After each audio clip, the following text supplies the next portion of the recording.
Visit your concession stands, folks. Get stocked up for the big game. We will be introducing parents and seniors tonight. All right, coming across on the 50-yard line, so be ready.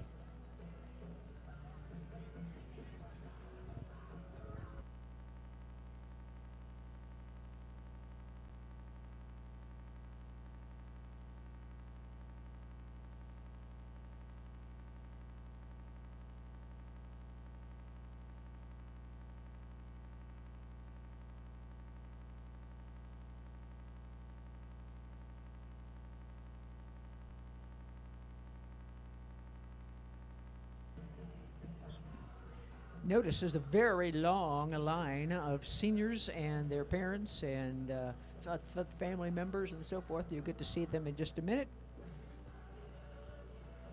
That means the next layer up is going to have to step forward for next year. Our seniors will be gone.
All right then, across the field, are we ready to go? Parents and families and seniors, are you ready?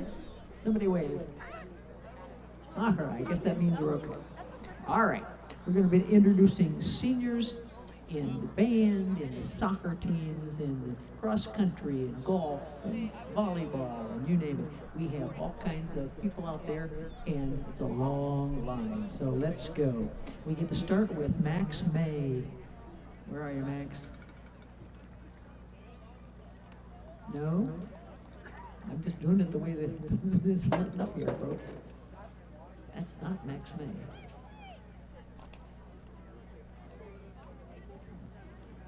I don't know who it is. Okay, it is. Max May, escorted by his mom, dad, grandma, grandpa, sister and brothers.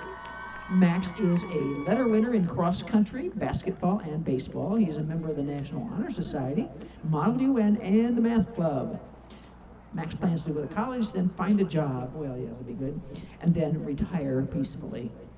He would like to thank his grandma for always reminding him to run in the middle. There you go, Max. Good for you.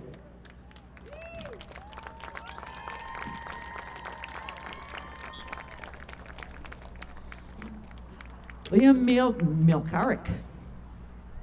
Here you go. Escorted by Monica and Al Milkarik.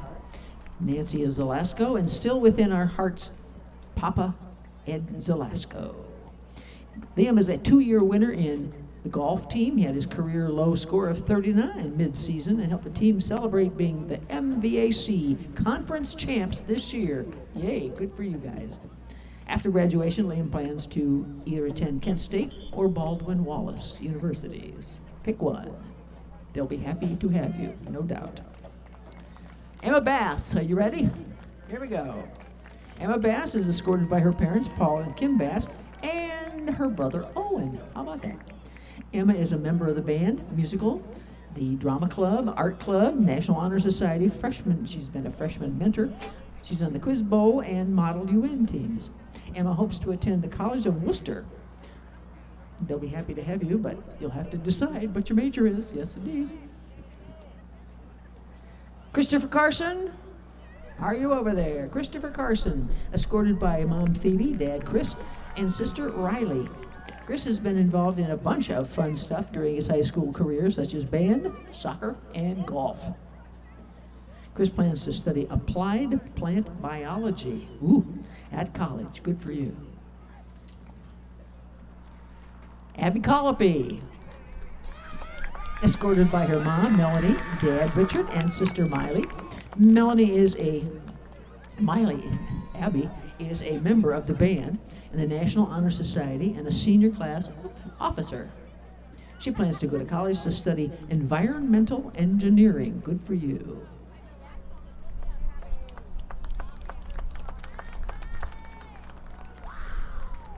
Alexander Cooper,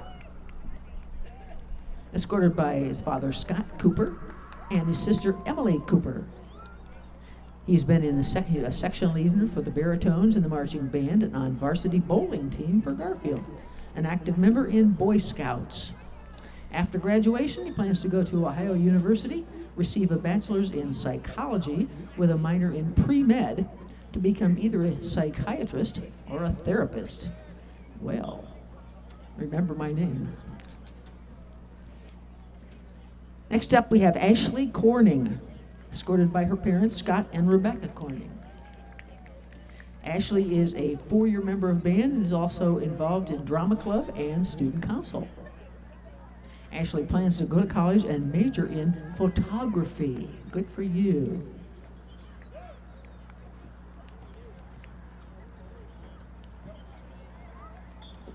Landon Cox. He's escorted by Stephen Cox and Shelley Corlew. Landon is a 3-year letter winner in the marching band. He currently attends Maplewood and studies culinary arts. Make us cookies, okay? After graduation, he plans to attend Pittsburgh Technical College. Good for you.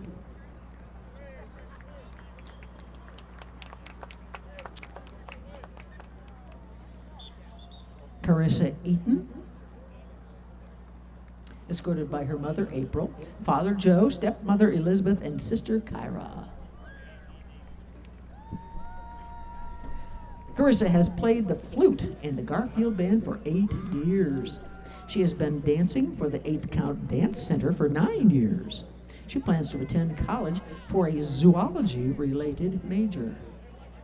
Good. You and the zebras and the zephyr. There you go.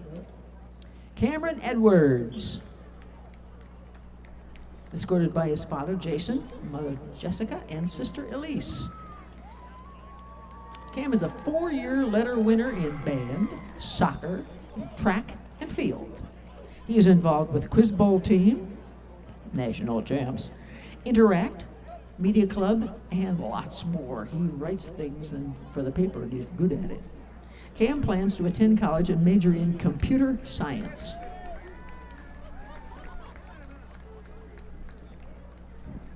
Daniel Ensinger is up next. He's escorted by his parents, Melinda and Paul Ensinger. Daniel is a 4-year letter winner in golf and a 3-year letter winner in band. He is the secretary for the National Honor Society. Daniel plans to attend Ohio State University next fall as a finance major. He's going to be rolling in dough, that's what it is.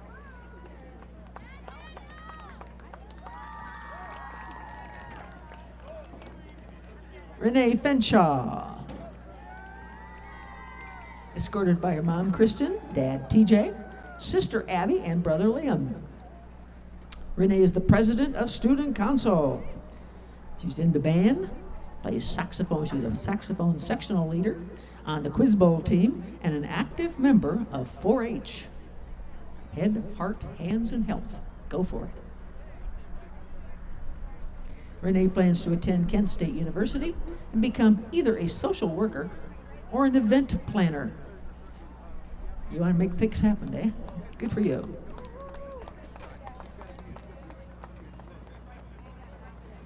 Tom Gashura. Tom Gashura is escorted by Bob and Laura Gashura and his sister, Allie. He's a member of the band. You can tell by the uniform. He plans to go to a trade school and become a gunsmith. It's good to have people go to trade schools so that there are people around who know how to do things. This is good. Blake Horvath, escorted by his mom and dad. He's a member of the band and the Model UN. He plays chess. And it says here he's better than Mr. Walker. We'll see. Blake plans to go into a trade or to Kent State University for architecture. There are some high aspirations. Good for you.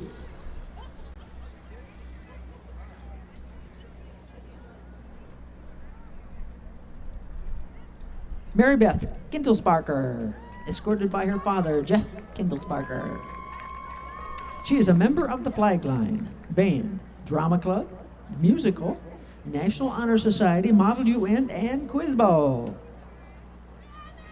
She's undecided about her major, but it'll be major with Mary Beth.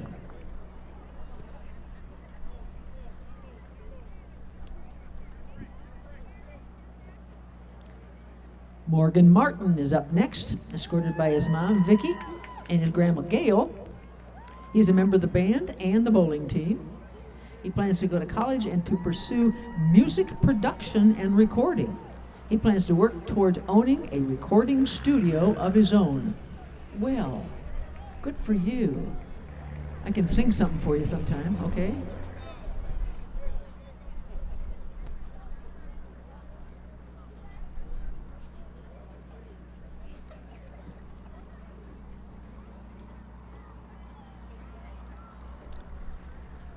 Shauna McGregor, here you go.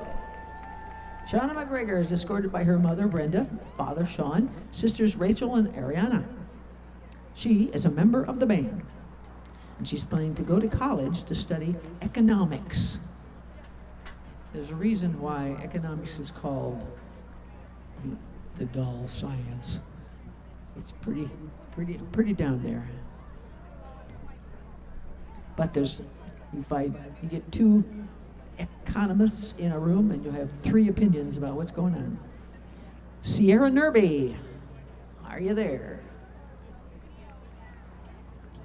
Escorted by Pamela Nerby, her mother, John Nerby, her father, Becky Starkey, her mother, and Stephen Nerby, her brother. The activities and clubs that she's involved in include soccer, flag line, hanging out with friends, and loves to sleep in and get into Dunkin' Donuts. Yep. Planning to study and become a pharmacist or a veterinarian, but the college is currently undecided, it says here. Well, they'll be glad to have you, no doubt.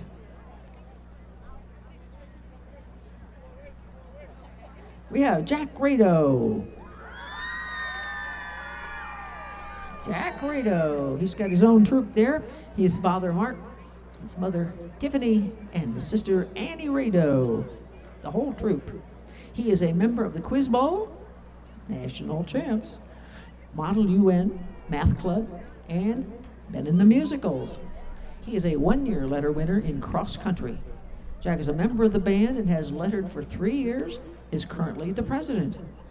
Jack plans to study English literature and pre-law in college. That's a good one for you, Jack. Go for it. Kyle Schaefer.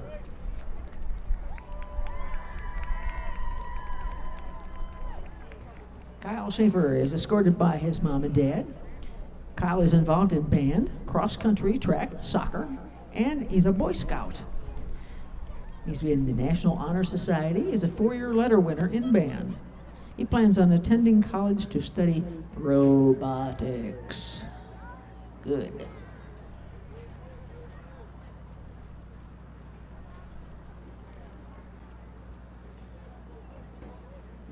Megan Schaefer, escorted by her parents, David and Chris Schaefer. Megan is involved in band, the flag line, cross country, track, and National Honor Society. She plans to attend college and major in accounting.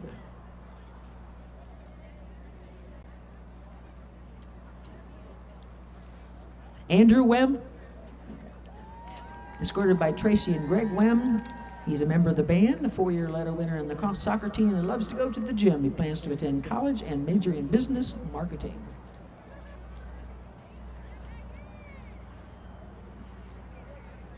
Followed by Dominic White, escorted by his mom, Doreen, dad, Gordon, and sisters, Hannah and Marissa.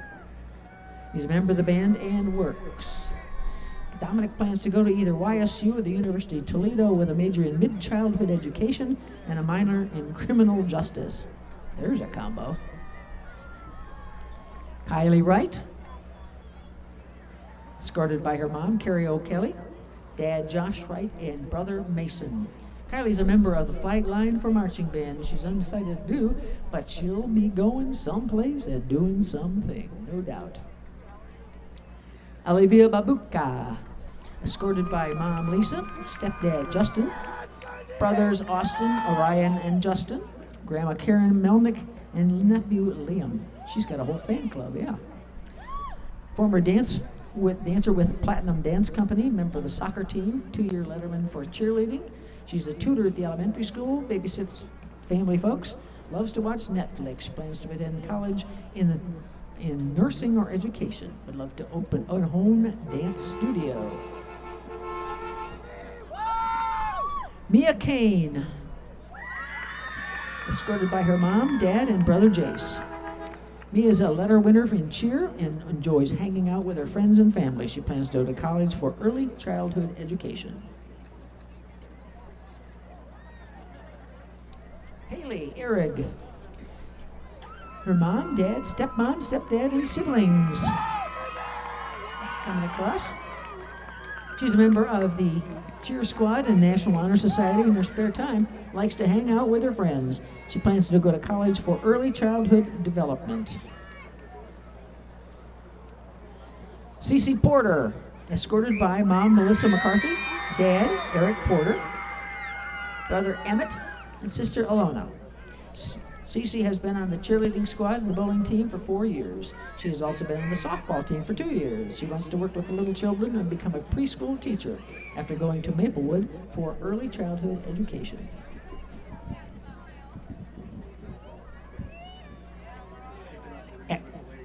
Okay, Allie Runowitz. Okay, we're moving along here. Escorted by her mom, Nicole, dad, Robert, brother, Seth.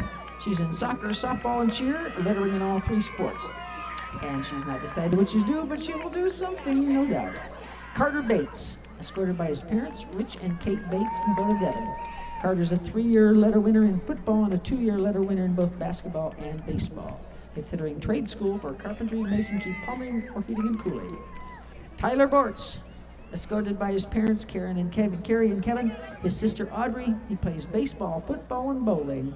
He plans to go to college in diesel mechanics. Cameron Clemens, escorted by mom, brothers, and 2 sisters. Play football and is in the choir. He's a brave man. Cameron plans to go to Kent State and hopefully play football. Jesse Grace, escorted by mom Teresa and Scott Grace and sister Riley. Jesse's a 4-year letter winner in football and track. He's gone to state for discus. He's also an active 4-H member. Vinny Grandizio, his parents Amanda and Ralph, and brothers Ralphie and Leo. Vinny has played football, basketball, and baseball for 4 years. He has a 3-year letterman in all the sports. He plans to attend college and study business finance. Grayson Hoover, escorted by his parents Shane and Jen, siblings Carter, Ryder, and Addison. Grayson is involved in football, wrestling, and enjoys weightlifting. When he's not at school or practice, you can find him around. He plans to join the Air Force and is specialized in heavy diesel mechanics. Brian Stavis, escorted by mom, brother, and his grandparents, Alan and Karen. Brian is a member of the football team and plans to pursue a welding career in the military. Gary Stefko, escorted by mom Lisa, dad Gary, sister Janice. He's been a member of the football team and a member of the track and field teams. He currently attends Maplewood for applied engineering and machining. He plans to enter the workforce and pursue his dream of moving to Colorado. Nathaniel Vecchio, escorted by his parents, Joseph and Rachel Foreman, brothers Lenny, Henry, Brady, and baby sister Kay. Joy's riding his dirt bike, is currently in Maplewood for electricity, plans to continue his education as an electrician and enter the career field. Elijah Vauchel, escorted by his mother Bessie and in spirit by his Mima and Poppy, Lucy and Robert Shear, two of his biggest fans. He attends Maplewood when he will graduate as an auto service technician. Plans to become a performer for Disney Parks and Cruise Line in Orlando. Now we have senior brothers Mitch Giovanini and Austin Thompson. They are escorted tonight by mom, dad, stepdad, and Haley. Mitch has participated in band, Grand River Sailing Club, and Vital Impact. Austin is a member of the band in bowling. They're playing, one's going to go into the Army, and the other one's sort of just thinking about it. This wraps it up. Garlick is here, Benjamin David Garlick, escorted by his parents, Chris and Kim, member of the cross-country and track team, leading toward trade school. Good for you, sir. Got to be somebody out there who knows what they're doing. Sorry that took so long, folks, but there's a lot of seniors and a lot of good kids.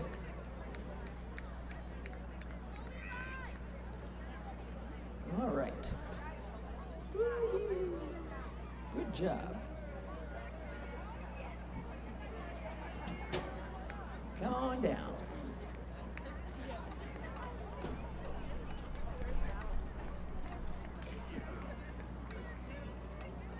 Good evening, football fans.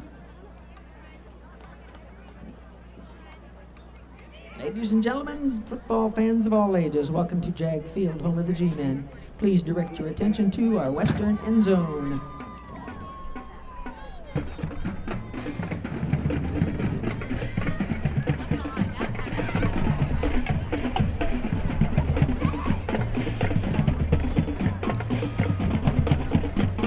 James A. Garfield High School is proud to present the James A. Garfield Marching Pride. Now in its 82nd season, the Pride is under the direction of Teo Cibulo with student teacher Peter Loverick, flag line instructor Christine Pasecki, and percussion instructor Mark Budo. The band is led on the field by band president Jack Rado, drumline captain Morgan Martin, flag line captains Megan Schaefer and Mary Beth Kindlesbarker.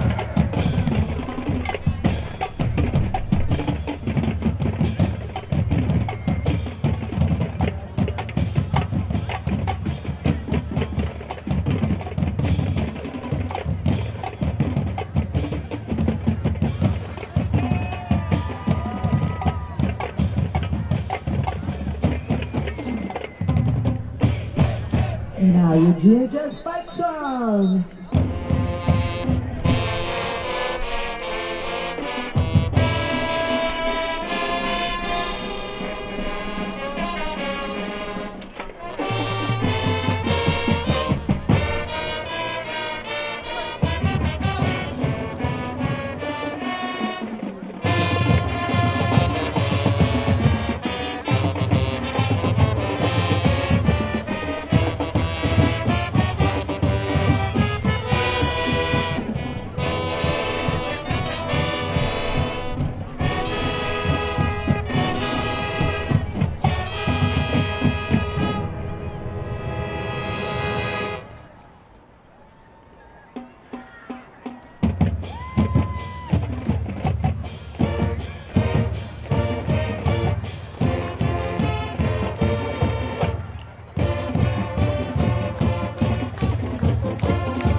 By senior sousaphone Blake Horvath. Watch as the band performs Script GHS.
is another Buckeye G-Man table. Here's Ohio's official rock song, Playhouse Looking.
Let's welcome Kent State student Mr. Lovering to the podium.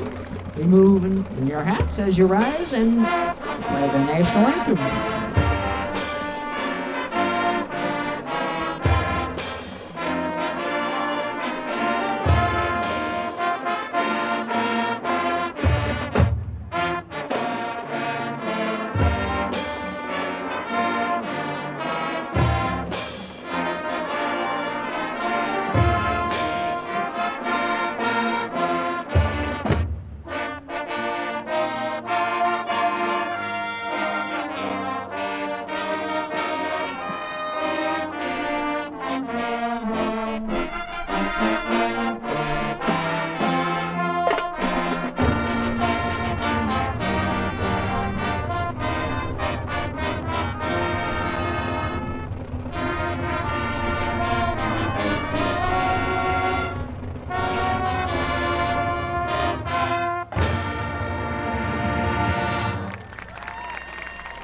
Please welcome all of our awesome senior band members to the front to perform tonight's senior edition of the Alma Mater. There's a lot of them.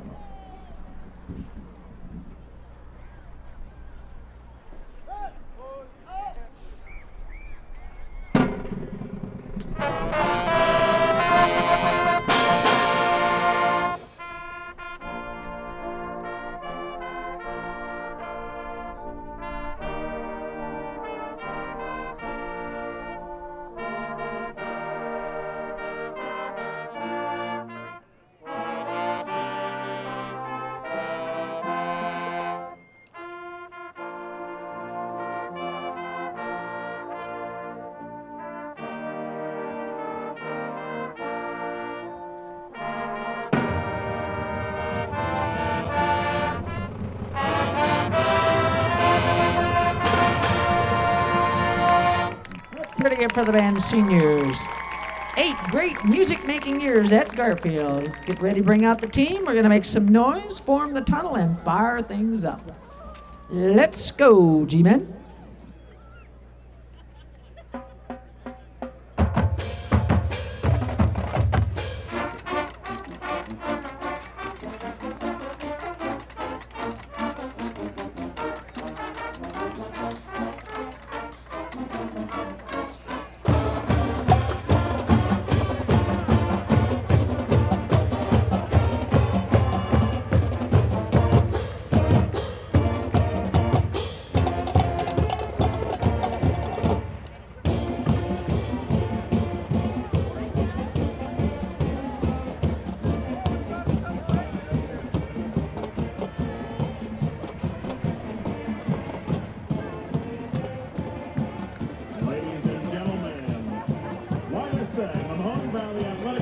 The Board of Education, Superintendent, Principal, and Athletic Department of James A. Garfield High School extend each of you a cordial welcome. We are pleased that you are here tonight. Garfield High School and Liberty High School are members of the Mahoning Valley Athletic Association and abide by high standards of conduct, competition, and relation with member schools. Hey, welcome everybody to tonight's possibly final live stream event of the year. The G-Men host Liberty Leopards. Liberty comes in with a 4-4 record. There was a forfeit earlier in the year, a no contest, I should say, which gives them the 8 games instead of 9 up to this point. G-Men last week suffered their second defeat of the season to Brookfield, 35-14. And so the G-Men are definitely looking to rebound from last week. Did a lot of good things, but just couldn't stop that spread offense that the Warriors threw at them. Brookfield threw a couple crossing patterns that the G-Men struggled to cover. I'm sure Liberty's coaches saw that, and we'll probably see the same tonight from Liberty. This game last year was a shootout. The G-Men holding on late in the game, I believe scoring a 2-point conversion late in the game to win it. Back and forth. It was a very enjoyable game to watch. Hopefully we have the same this year. So beautiful night. Definitely warmer than it's been this week. Football Friday, Northeast Ohio, Week 10. Both teams have playoff possibilities. G-Men are in. It's just going to be a question of whether they travel or host. Right now it's looking most likely like a travel next week. The Leopards have a chance to get in if they're able to defeat the G-Men tonight. So obviously the G-Men don't want that happening. So Ethan Bittens will get us started off here tonight, kicking off to let's see some numbers here. We got number 6 back there, Dwayne Moody, one of their top players, and I believe number 7 is the other one back there, Chris Cunningham, another one of their top players. So two of their top receivers in the back for this kick, and we are underway. Ethan squibs that down, taken at the 23-yard line by number 14, and he's met real quick by, looked like Keegan Sell on that one. That was Dewan Tutwiler. So that was kicked. That was taken at the 23-yard line. And brought up. Looks like the 33-yard line, we're going to call that. So 10-yard return on that. 1st and 10 for the Leopards. Coming out again, Leopards tend to be a spread team. We'll see what they're able to come up with. They've been playing well the last couple weeks, so they're starting to gain some confidence. Garfield defense guaranteed worked on coverage routes this week, so probably won't see the same mistakes this week. Looking to bring some heat on 1st down. There's a drive ball, fumble out, ball's out, picked up by Carter Bates. He's running, and this is going to be a scoop and score for a Garfield touchdown. A fumble on the play is recovered by number 33. That ball was quick handoff. Don't really know how the person was down. We'll see what they do here, but big stick on 1st down. And we're going to call the runner down. So no scoop and score. Don't really understand what happened on that one. I guess they're going to call the running back down on that. But our angle definitely was a scoop and score for the G-Men, but we're going to go 2nd and 13 for the Leopards. Rolling out, looking to throw, complete to number 6, Dwayne Moody. But we're going to have something behind the line. Block in the back. So that's going to negate that catch. So that's going to negate that play. We're going to take it back. See where we're going to take that back to.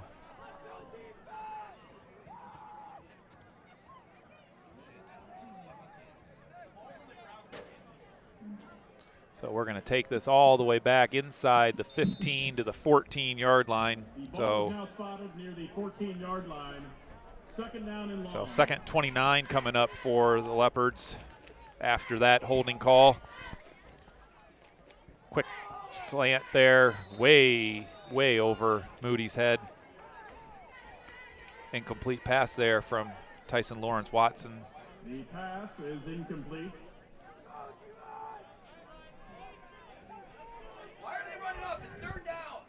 So third and 29. 11:01 to go here. As you'll notice, we should have our bells and whistles back for the stream this week. Scoreboard should be up and running on your screen. So third and 29 for the Leopards. Twins to both sides. Again, G-men showing some pressure, and then they back off in coverage. Crossing route, they got Moody deep, and Moody's going to make the catch. What a catch by Moody. He's breaking away from everybody, and Moody's going to take this to the house. Touchdown, Leopards, 86 yards. Flashbacks to last weekend where we had Brookfield backed up in similar situation, and they scored on a 86-yard touchdown like they just did there. So Leopards draw first blood here on an 86-yard pass from Watson to Moody. And just threw a jump ball. Should have been knocked down, should have been possibly even intercepted. Don't really know. Number 27, Quentin Burns. So number 27, Quentin Burns, is on for the extra point. So definite turn of events here. After what appeared to be a scoop and score for the G-men, we end up with an 86-yard touchdown pass from Watson to Moody. And the extra point was good, which makes the score 7-0 Leopards. We'll be back in 30.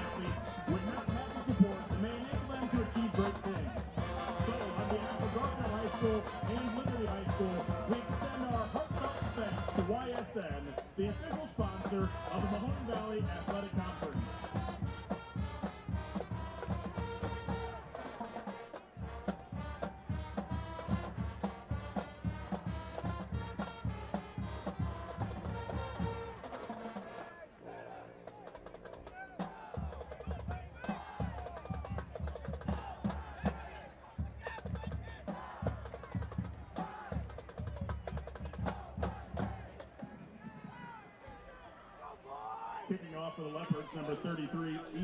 So kicking off for the Leopards after that score, number 33, Ethan Brookbank. So two different kickers here, 33 doing the kickoffs, and number 17. No, that was not. That was 27. Sorry, getting my numbers all screwed up here. So big kick there, taken at the 16-yard line, right up the gut. Big return there for the G-men. Keegan Sell with a big return there. Again, Keegan might have to be doing a lot tonight because the G-men are in need of something.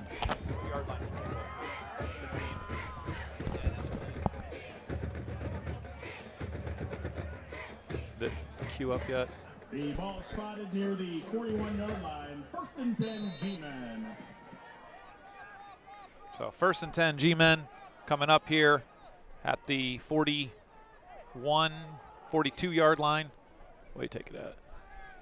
15. And that's going to be Jesse Grace around right side. Ball's out. Leopards are going crazy on their sidelines. We'll see if they do what they did to us here a minute ago and call a man down. So again, very, very strange feel to the beginning of this game. And again, eerily similar to what happened last week. So Jesse Grace with the carry up to the 47-yard line. 5-yard gain for Jesse. 2nd and 5 for the G-men.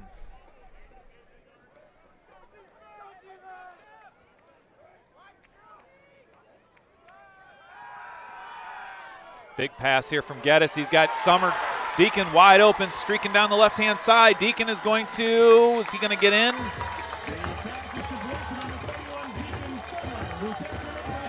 And he is able to squirt in there. We kind of were blocked with the view of the student section there, so touchdown G-Men. Oh, less dramatic there because we weren't sure what the call was, but 53-yard touchdown pass from Geddes to Summer. On to attempt the PAT for the G-Men, number 13, Ethan Bittens. And Bittens coming out to look to add the extra point.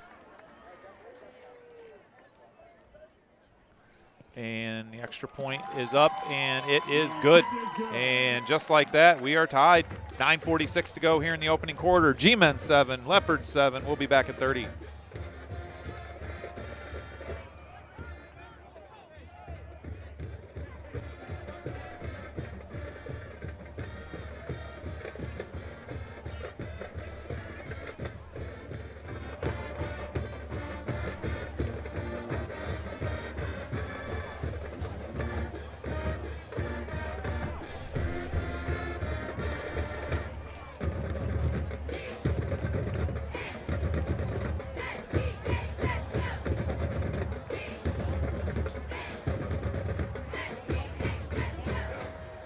All right, so looks like we're going to pick up right where we left off last year with this game going back and forth. So Bittens will come out again for the kickoff. And the first kick, squibbed it, keeping it away from Leopards' two playmakers, number 6, Dwayne Moody, and number 7, Chris Cunningham.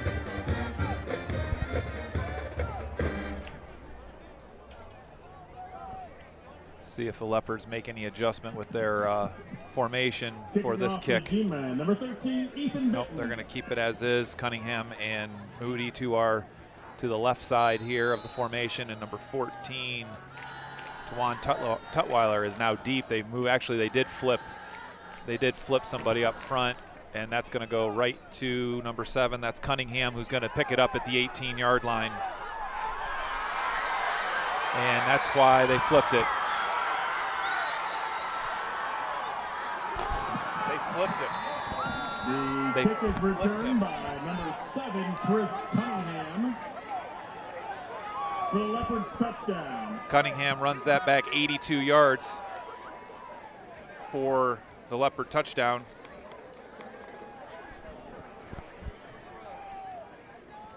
So number 27, Quentin Burns, back out for the extra point. Number 27, it looks like we're in for a Burns. track meet here. Not the type of game that not the type of game that the G-Men want to get in.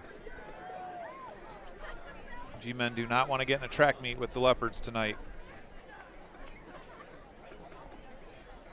And the kick is up, and it is good. The kick is good. 9:35 to go here in the opening quarter. We got a lot of points on the board already, and we've only played not even 3 minutes. 14-7, Leopards lead. We'll be back.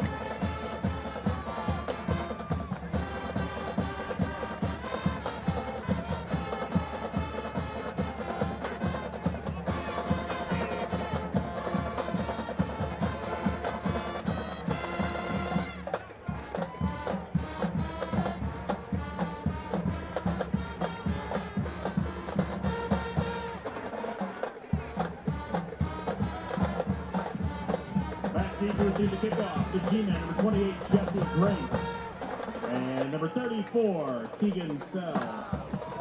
Kicking off the Leopards, number 33, Ethan Brookbank. So we're ready to kick again here. We're going to have a good old-fashioned shootout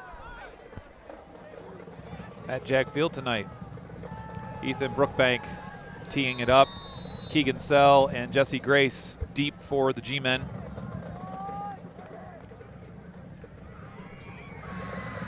This ball is going to go right to Jesse at the 15-yard line.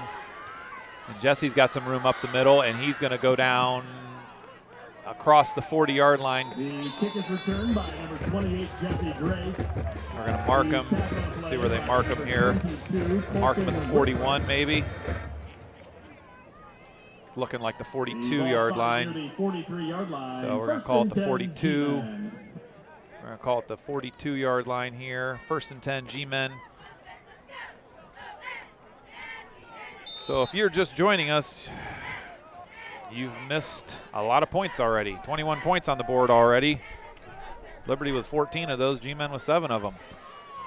Keegan Sell around the right side. He's got some room, and he's stood up right before he gets to the 45-yard line. 34, Keegan Sell. He's tackled on the play by Keegan, they're going to mark him at the 45, but he wasn't getting any more than that. 3 yards So on the play. big, It'll be good second hard down run and there by 7 at Keegan. the 45-yard line. 2nd and 7 comes up for the G-men from their own 45-yard line.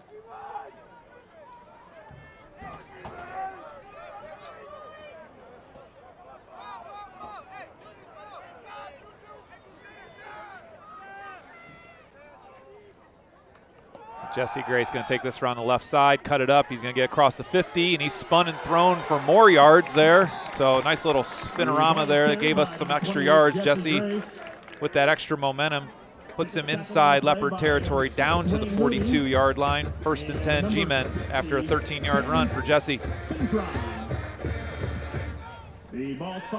So we'll see if after these first 3 minutes, if teams kind of settle in and do what they're capable of doing. The Leopards have only had the ball for 3 plays. They got 14 points on the board. G-men, they're only running about their 5th play. So Geddes with the fake to Deacon. He's going to take it right up the middle for a good hard gain. 9, maybe 9 yards there for Eric. They're going to go across the 35. Looks like they're going to give him the full 10. It looks like. Gain of 9 yards on the play. Nope, they're going to give him the full 10. Play is good for a G-man. They're going to give him the full 10 on that one. This judge on our sideline didn't even hesitate. He was moving the chains. So again, G-men, this time it's going to be Vinny Grandizio trying to go same spot. He's going to get a nice about 5-yard gain. So G-men starting to get into a little rhythm with their offense inside the 30 down to, we'll say, the 27-yard line, another 5-yard gain. So G-men have been about 5 yards a pop here in this opening possession. Again, one thing definitely don't want to do is get in the track meet with the Leopards because they got some speed on the outside. Got some size inside as well. G-men are able right now to be moving it around. So Keegan looks to take it around the right side. He's got some room. He's going to get spun down, but not before he gets another 1st down for the G-men. So Keegan down to, we'll call it the 20. Looks like just short of the 20. Just short of the 20. We're going to go 21-yard line. So 6-yard gain gives another 1st down for the G-men.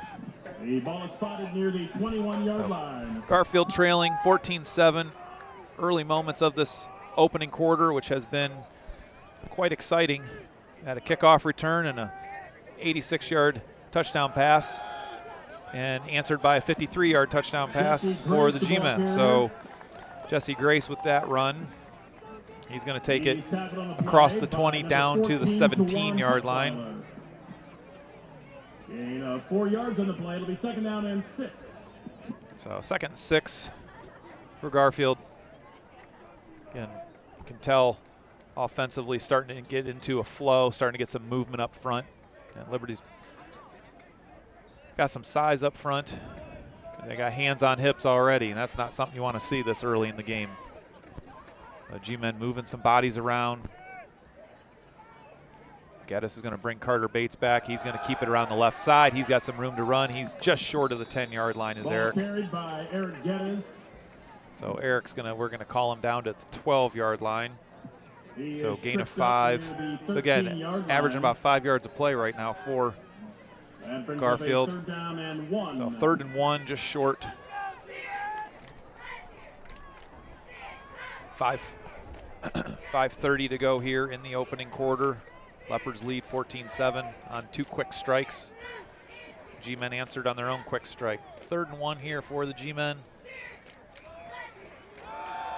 Keegan Sell is going to bowl that ball across the 10-yard line down, looks like to about the 8. On the carry. He's tackled on the play by number 58, Brady Morgan. So 4-yard gain, only needed 1. 4 yards on the play. 1st and goal for the G-men. Clock rolling. 5:10 to go here in the opening quarter. Geddes will line up as the signal caller. He's got Jesse Grace to his right. Puts Summer in motion. Deacon is going to take this around the right side, and he's going to get inside the 5. Looks like down to the 4-yard line for Deacon. Tackled by a pack of Leopards. And hard to tell here with our angle where they're at, trying to check the feed for a little better view. So second goal from the 4. It's like now Jesse is in the signal calling position, and Keegan is to his right. And this is going to be Keegan Sell, and Keegan is going to walk into the end zone. Touchdown, G-Men. 4-yard touchdown run there for Keegan. G-Men are going to look to tie this up here with 4:17 to go in the opening quarter. Again, Liberty's only had the ball for 3 plays, so their offense has been sitting for quite a while. So good, solid drive there by the Garfield line, taking control, getting 5 yards of play. Ethan's going to take his kick. It's up, and it is good. 4:17 to go here in the opening quarter. Liberty 14, Garfield 14. We'll be back in 30.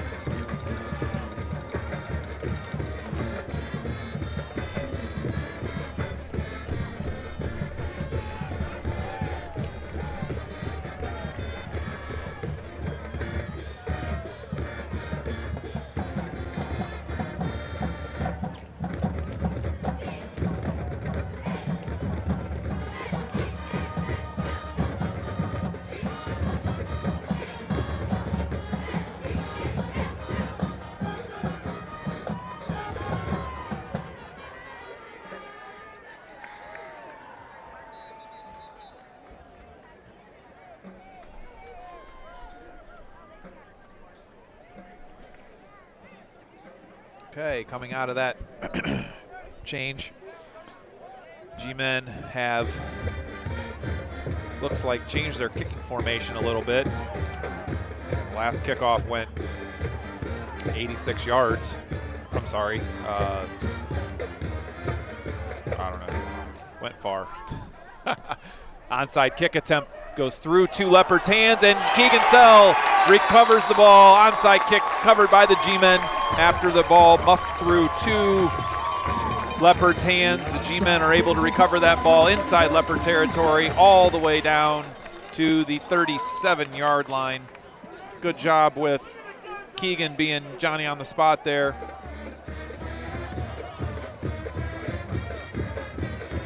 Keegan just came through untouched and was able to get that ball for the G-Men. G-Men are able to take over possession here. Chance to pull away a little bit. We're going to back this up. They're going to back it up to the 38-yard line, it looks like here. So 1st and 10 for the G-Men. Geddes looks, he's got 2 men wide open. He's going to throw to nobody.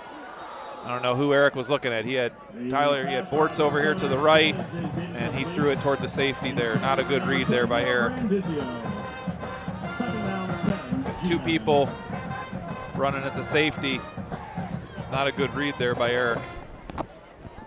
2nd down for the G-Men. Again, you're looking after a play like that. You're looking to do a quick strike.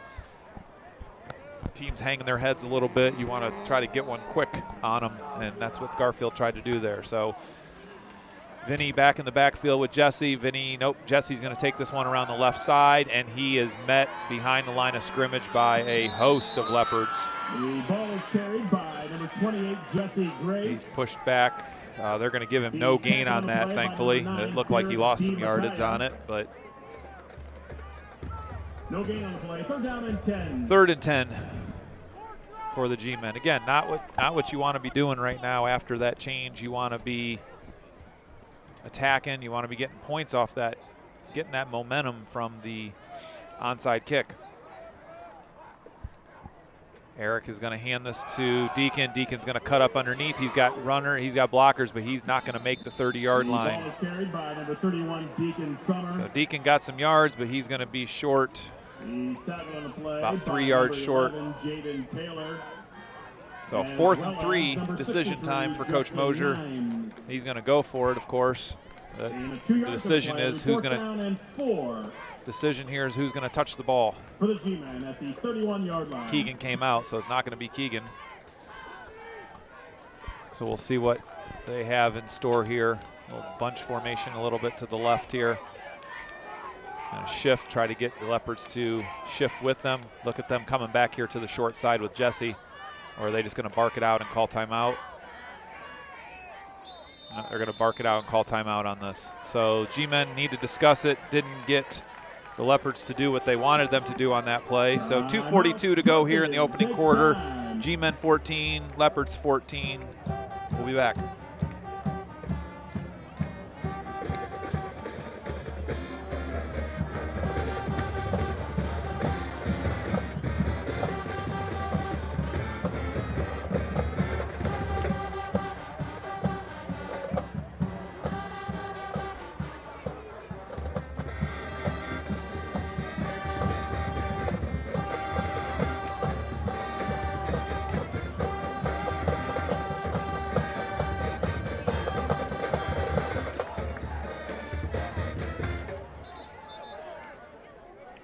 All right, coming out of that timeout, let's see what adjustment Coach Mosier's made. Keegan Sell back in the game. That's the first adjustment. 4th and 3 from the Leopard 31-yard line. Keegan and Jesse in the backfield. It's probably going to be Keegan with the ball, would be my guess. And Keegan's going to go around the right side, and Keegan's going to easily get the first down. He's going to cut it back, and he's still going. He's going to use his stiff arm, and he's still up. It doesn't even go down. Inside the 20-yard line, down to the 17-yard line. They needed 3. He got 14. So good job there by Keegan with the vision. Again, you're not going to arm tackle Keegan there. So 1st and 10, G-men. Clock rolling, under 2:30 to go in Leopard territory, down to the 17-yard line.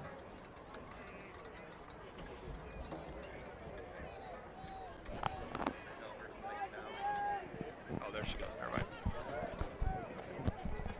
Eric's going to fake the handoff there, take it around the left side. He's going to cut up. He's going to be short of the 10-yard line. He's going to get decked before he gets to the 10-yard line there. Good big hit. I don't know who that was by, but that was a big hit. Number 7, Eric Geddes. Geddes is able to get that ball down to the, looks like, 13-yard line. So gave a 4 on that one. So 2nd and 6 for the G-men. 1:50 to go here in this opening quarter. Leopards 14. Garfield 14. Keegan's going to take this around the right side. He's got plenty of room to run. He breaks a tackle, and he's flipped up there by number 6. Dwayne Moody made a nice play on that one. He's tapping on the play by number 58, Brady Morgan. Nice play. I don't know if he gained. No gain on the play. 3rd down and 6. We're going to call it no gain on that one. So 3rd and 6 again for the G-men. So the G-men were looking to get outside, take advantage of a numbers game out there, and just couldn't get there. So we'll see what happens here on this 3rd down play. Geddes and Grace in the backfield. And Keegan's going to take this handoff to the left side. He's got plenty of room to run. He's going to cut it up. He's going to just bury people as he gets into the end zone. Touchdown, G-men. Punishing run by Keegan Sell. 51 seconds to go here in the opening quarter. G-men now lead 20-14 with the extra point coming up from Ethan. He takes it in for the G-men touchdown.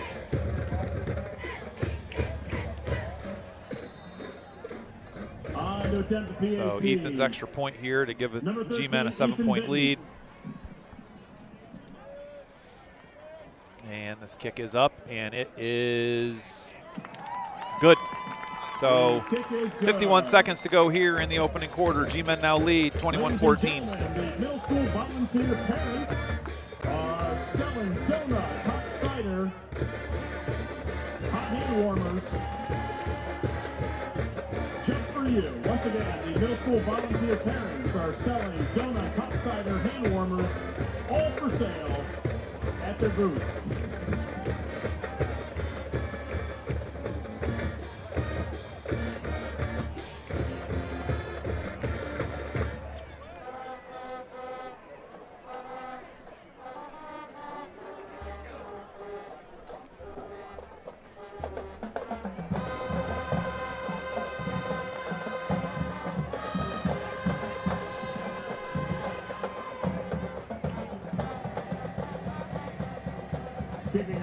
G-men.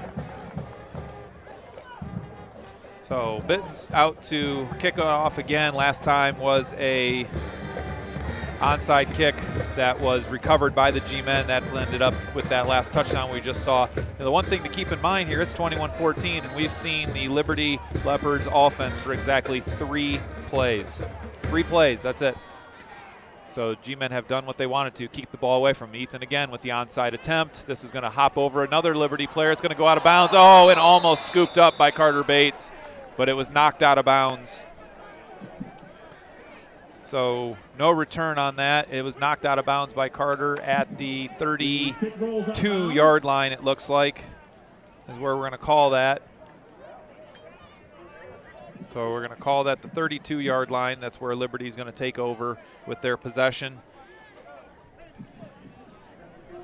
Again, the G-men doing what they wanted to do, which is keep the ball away from this talented Leopards offense.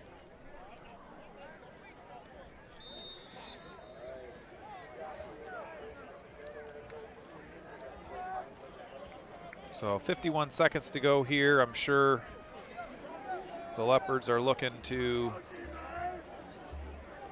get things going. Again, they've only been on the field for 3 plays. So we'll see what they come up with here offensively. And they're going to snap it right at the end there. And this is almost a pick 6 for Vinny. Absolutely read that. I don't know what the quarterback was looking at there, but almost a pick 6 there for Vinny. I think if he doesn't look for the hit and he looks for the ball, that thing's a pick 6. Vinny keeps his head up on that one. I think he's still running.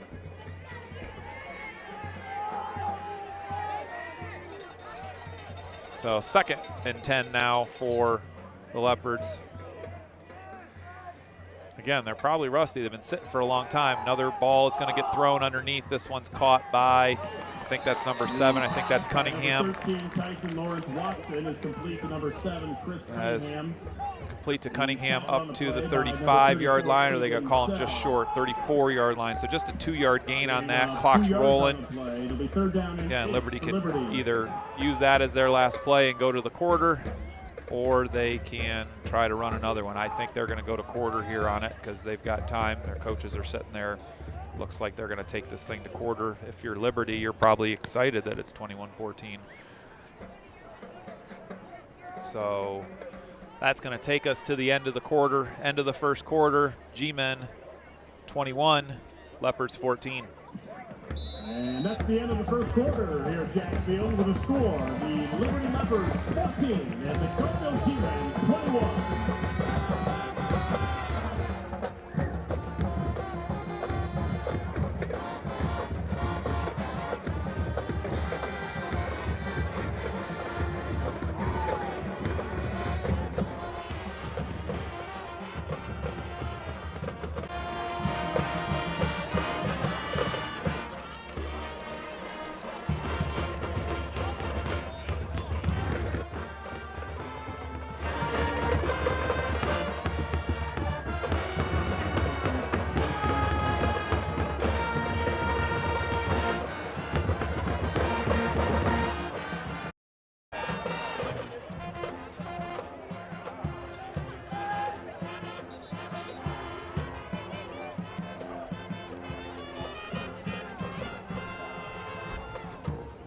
All right, coming back.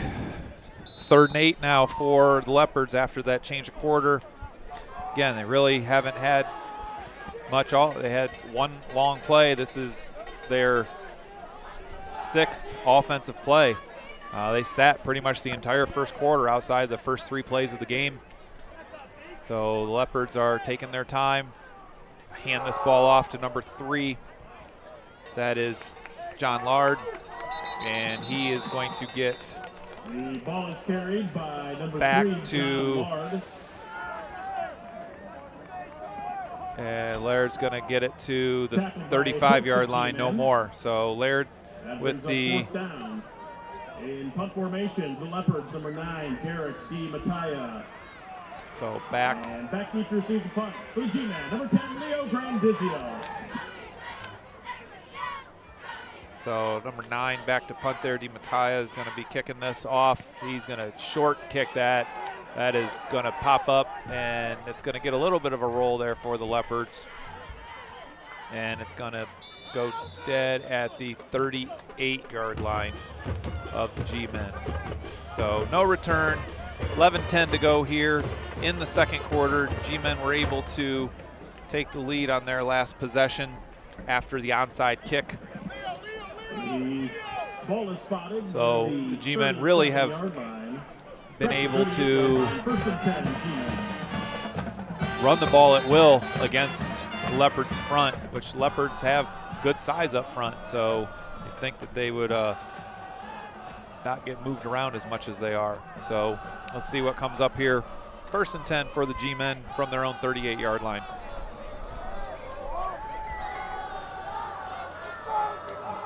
Geddes calls the signals. He's going to fake this. He's going to pass it. He's got Deacon wide open down the middle, but he threw it late, and it's going to get picked off. Oh, it should have been picked off.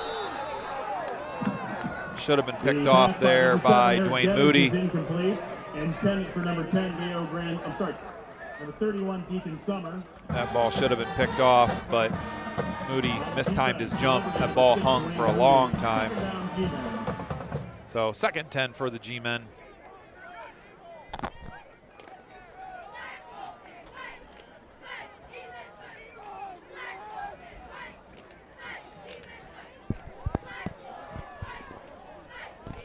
So 2nd and 10. This ball is going to be Carter Bates around the right side. Carter's going to turn it up. Carter's got room to run. He's across the 50, inside the 40, going to spin, and he's going to get down inside the 35-yard line. And we're going to have a late hit out of bounds here by the Leopards. Ball's going to get marked at the 33-yard line, but we're going to have some yards added to the end of this for that late hit.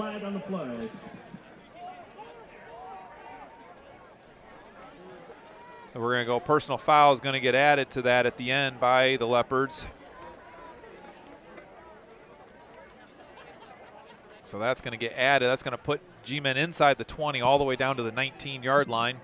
A personal foul on Liberty. Will advance the So this is going to put the yards. ball well inside the 20-yard line. This is going to take it all the way down to the 17-yard line, it looks like. 1st and 10 for the G-Men after that call. The G-Men line up again. Vinny's going to take this around the right side. He's got blockers, he's got running room, and he's going to dance into the end zone. Touchdown, G-Men.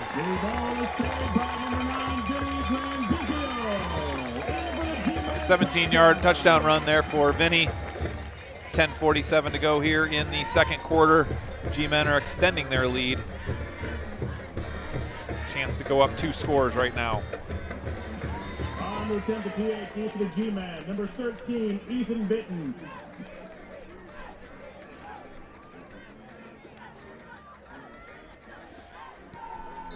And his kick is good.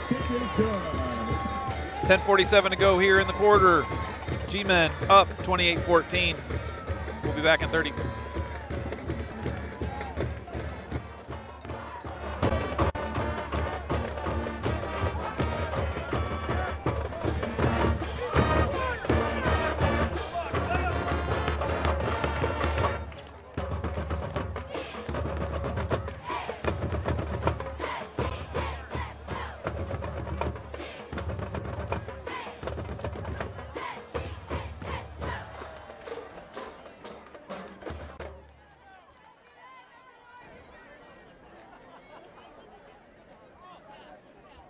All right, coming out of that extra point, Ethan getting ready to kick here for the G-Men. And we've seen squib, 2 onside kicks here by the G-Men. See what Ethan has planned here in his foot for this one. They have moved up some players here to the onside. The G-Men's kicking right side. Ethan's going to try to pop this. Nope, he's going to squib it again. This is going to go, and it's going to be taken at the 32 by number 22. So Good kick there by The Ethan. kick is returned by number 22, Colton Whipwreck. So Colton Whipwreck on that take. He's going to take it up to, looks like, the 35-yard line. So that's where the Leopards will start. First and 10. Near the 35-yard line. First and 10, Liberty. Again, Leopards haven't really been able to get in any offensive rhythm because they haven't had the ball for very long. They've run, I think, 7 plays. This will be their 7th play. So we'll see what the Leopards have in store here. And going to hand that ball off, and he's going nowhere. John Lard on that one. So he's going to lose yards all the way back to the 32. So 3-yard loss there. And number 33, Carter Bates. A loss of 3 yards on the play. So Second down and second 13 for Liberty. Yeah, might not want to run that play. Might want to change or block somebody on that one. They do have the weapons at receiver. It's just having the time to whip it out there, and that's what they're going to try to do. They're going to try to run a deep out to Moody, and Moody almost makes another great catch, but he was double covered on that one. So good read there. Just don't have the time to protect on these deep routes. Quarterback's got to set his feet quick, and Lawrence Watson's got a little difficulty getting his feet ready on that one. So 3rd and 13 for the Leopards, trailing 28-14 in this first half.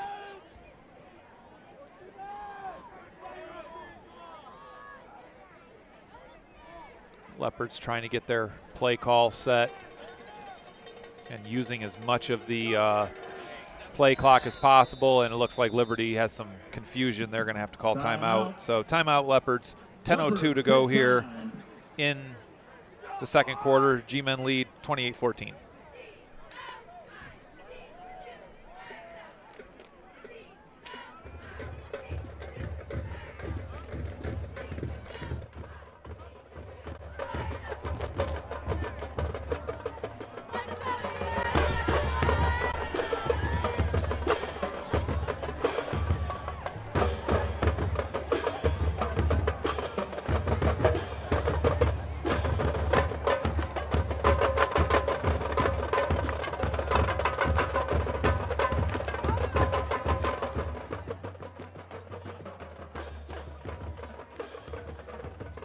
All right, so coming out of that timeout, see what the Leopards are able to come up with. Again, they got to go to more quick passes here because it looks like they just don't have the time to let those deeper routes develop unless they're just trying to throw quick fade or something up the sidelines. But G-Men are playing way off coverage, so they're keeping everything in front, daring you to throw little hitches and outs, playing up on everything. So again, here comes the G-Men blitz. Carter comes in unblocked, and he's going to take him down up around.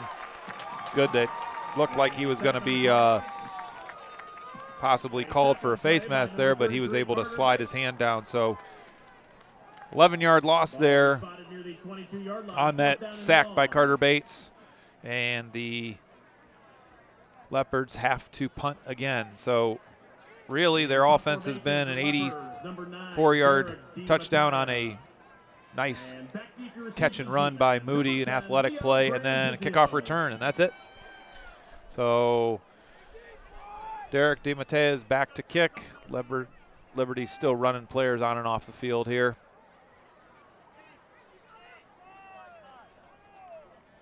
And we're gonna get this kick off.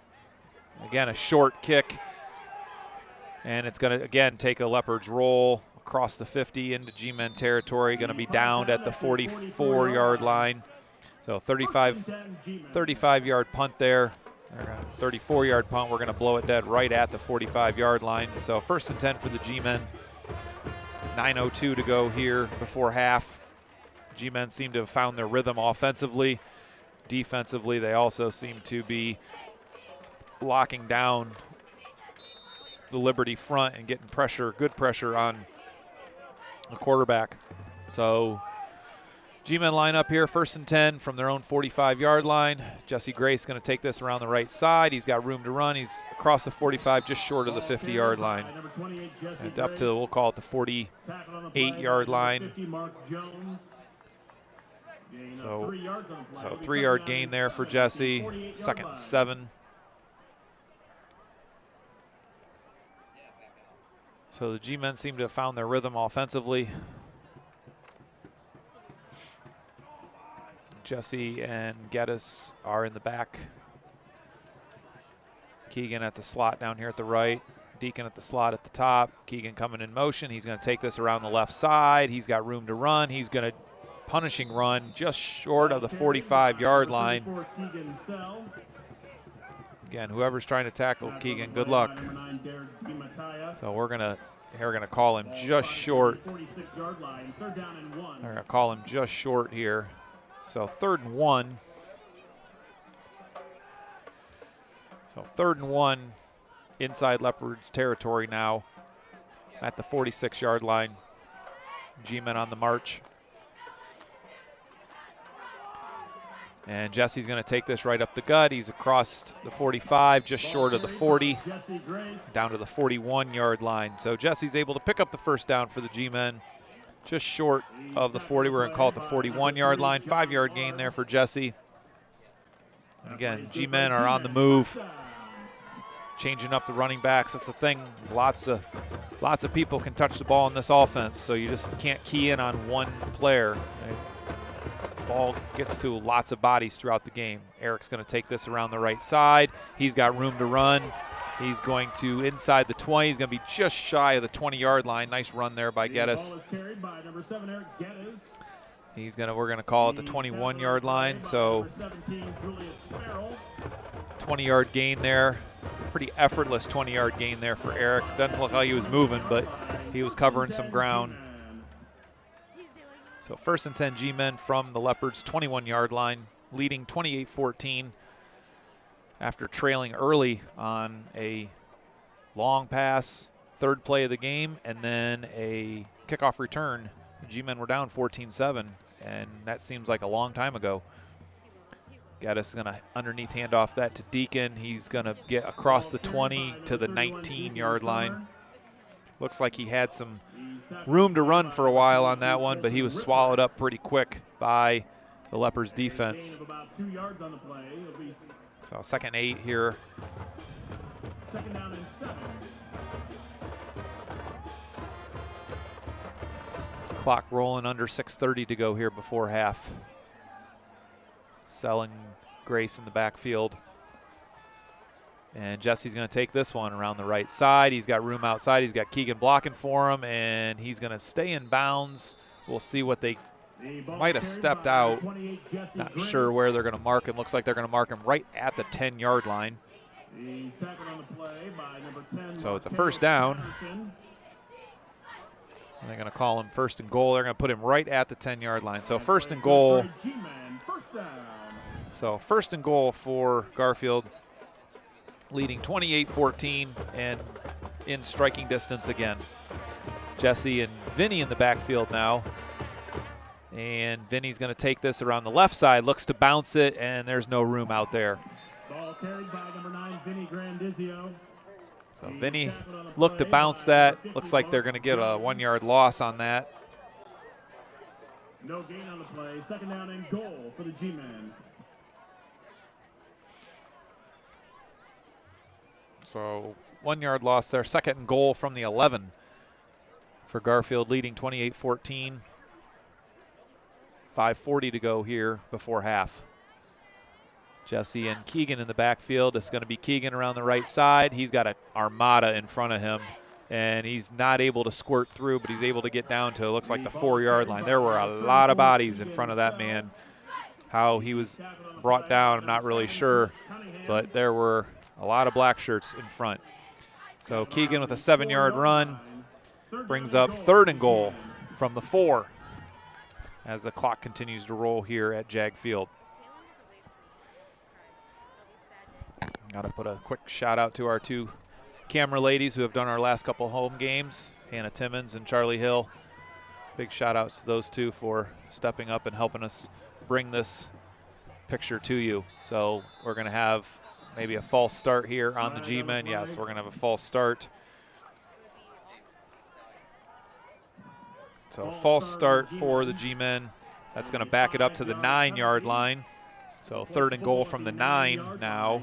3rd down and goal. So 3rd and goal from the 9. G-men lead 28-14. Clock rolling here before half. We're under 5 minutes to go before half. Eric and Jesse in the backfield. Ball's going to go Eric. Eric's going to fake the handoff. He's got, who's at the back of the end zone? Looks like it was Leo. Leo Grandizio with the touchdown. So pass from Geddes to Leo for the Garfield touchdown. It's hard to see from our angle who the pass was to at the time, but we were able to figure it out. So Ethan back out for his 5th extra point attempt of the evening. And that kick is up, and it is good. 4:38 to go here before half. G-men have extended their lead, 35-14. We'll be back in 30. Ladies and gentlemen, the middle school volunteer parents are selling hot cider and donuts near the main entrance of the stadium. Help support the middle school volunteer parents by purchasing your hot cider and donuts.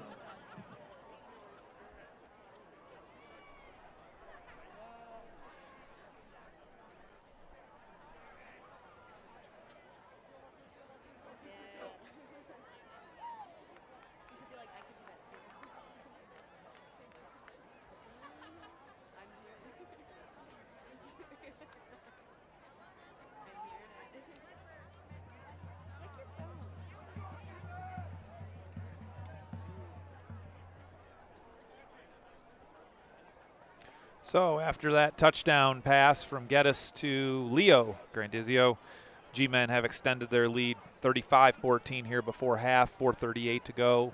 Ethan again lines up for the kick. Again, last couple kicks have been of the onside variety. Ethan's going to kick this. This is going to be another one which was touched twice by a Leopard, 3 times by a Leopard, and covered up by number 22. The ball is recovered by number 22 for So another onside that was covered at the 35-yard line by 1st and 10 Liberty. Again, covered up there by number 22. That was Colton Whiprecht, and he went nowhere. Again, paid for kicking deep. So now the G-men are shortening that things up. They got trips up to the top. Look for some sort of bunch action, some sort of wheel action up to the top. Again, Leopards seem to be a little discombobulated, and they got to burn another timeout. So timeout Liberty, 4:35 to go here. G-men lead 35-14.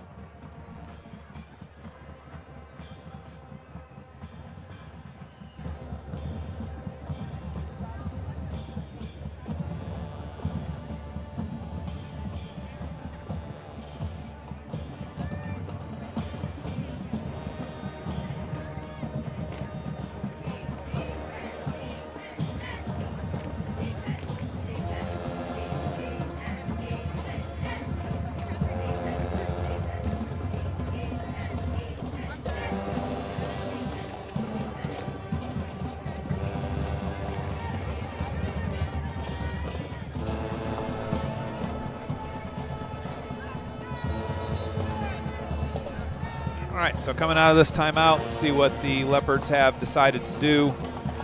They, looks like they have 3 receivers up to the top, so I'd look for something going up there, obviously. Do have number 17, Julius Farrell down here. Farrell, up there goes big time offsides there by the G-men. I think it's a pretty obvious one there. I don't know. how much more you can get on that one, but definitely in the zone there. You might as well go for it there. But so 1st and 5 for the Leopards. Yeah, they really haven't had any rhythm. They had ball for next to no time in that first quarter, and really their offense hasn't been out on the field, so they don't have any type of rhythm going. G-men have been able to screw that up. So Leopards are looking check with me type play here. Black Hat hasn't put his hand up yet, so we're still good on time. And the Leopards are going to take this fake handoff. They're going to step back pass out to Moody, who's going nowhere. So good play there, out.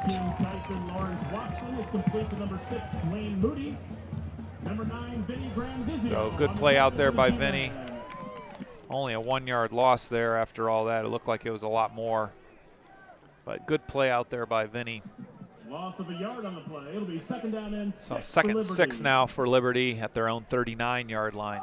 Yeah, and sometimes I think that coaches outthink themselves in these situations and just don't go with a feel. They're just wait a little long to get plays in. Kids can't get in any type of rhythm. Okay, so apparently everybody got the play call there except for the center. So that was a little false start on Liberty. So that's a 5-yard penalty. Now things are a little problems. So 2nd down and 11. So back to the 34 now, and we're back behind the sticks. 3:52 to go here in the first half. And Liberty just has no rhythm offensively at all. I don't know if they try to play with tempo at all. They have no tempo. G-men defense has something to do with that. A lot of pressure in there. And again, false start. Flag on the play. So again, false start on Liberty.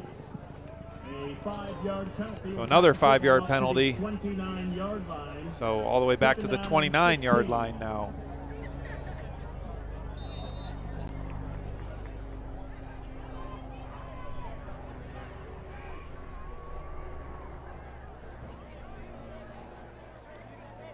All right, so let's see what they come up with this time. Let's snap the ball when everybody's ready. How about that one? That would be a good play call right now. So here we go. We got the ball. We're looking down here. We got a slant, and that's going to be picked, and that's going to be a pick six. Deacon with his 2nd pick six of the year. Touchdown, G-men.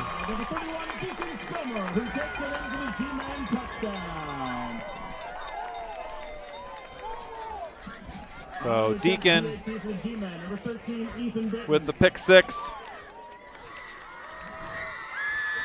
Again, Liberty just completely has no rhythm right now. Their G-men are going to look to extend their lead going into half, looking for their 42nd point. Again, at one time this game was 14-7 Liberty, but that seems like ages ago at this point. Bitten's kick is up. And it is good. So 3:02 to go here in the first half. G-men have exploded and now lead 42-14. We'll be back in 30.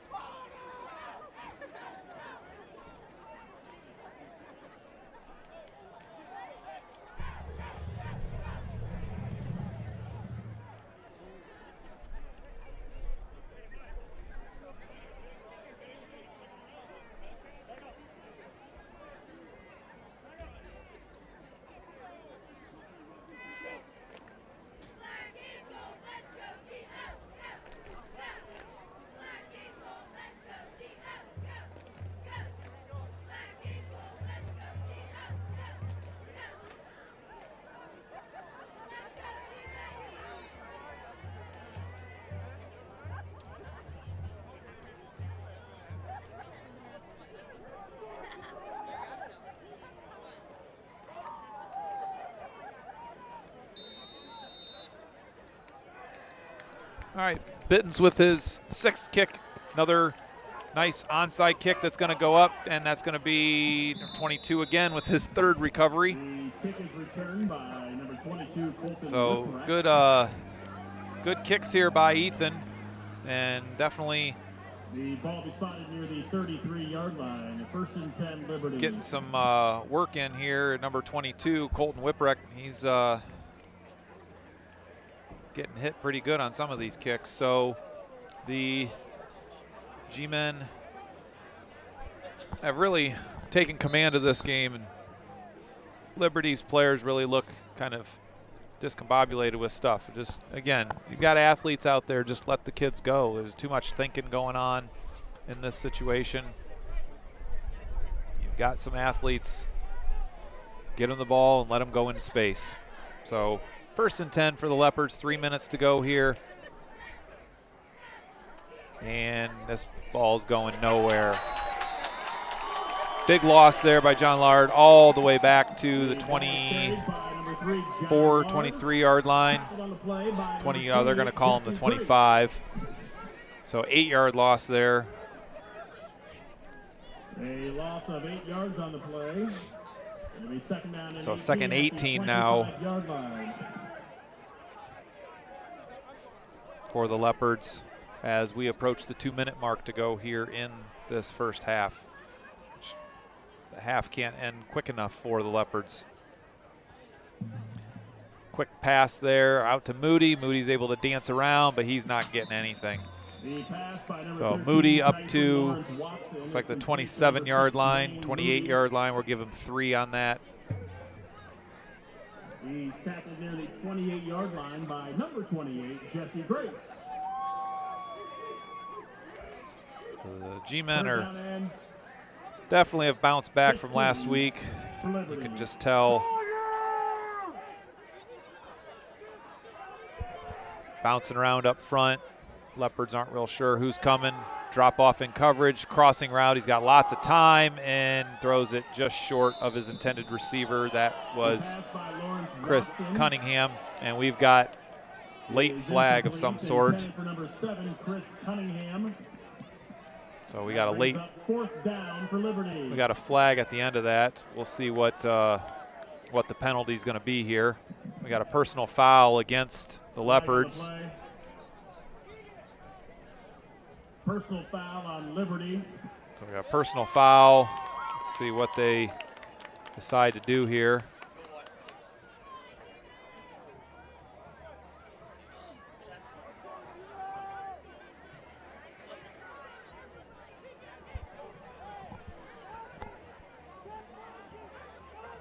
So we're gonna take this one. After the penalty, the ball be spotted near the 18-yard line, 4th down and long. Is it third? Still 3rd down, or is it 4th? It should be.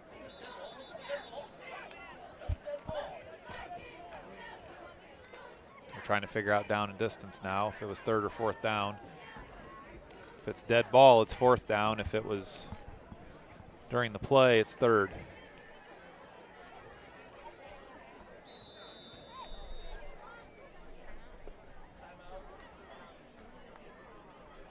Still not sure if it's 3rd or 4th down. I guess we'll find out here after this.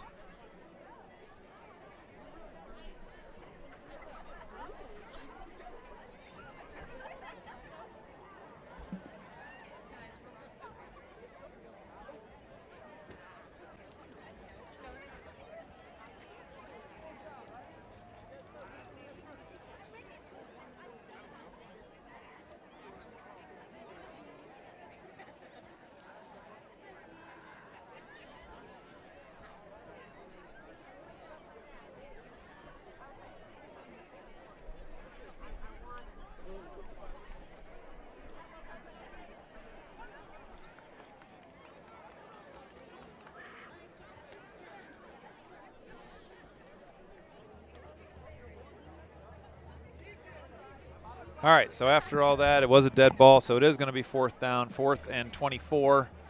1:39 to go here before half. I'm sure for Liberty, they can't get to halftime quick enough.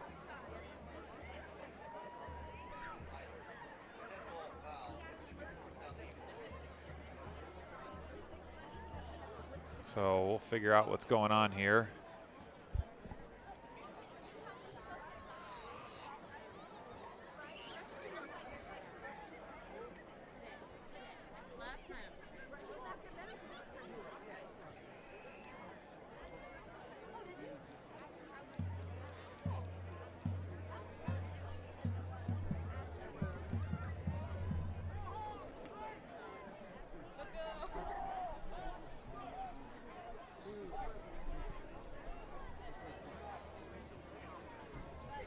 right, so after all that, we are at a 4th down, 4th and 24. It was a dead ball, so play stands, adding to the end of the play.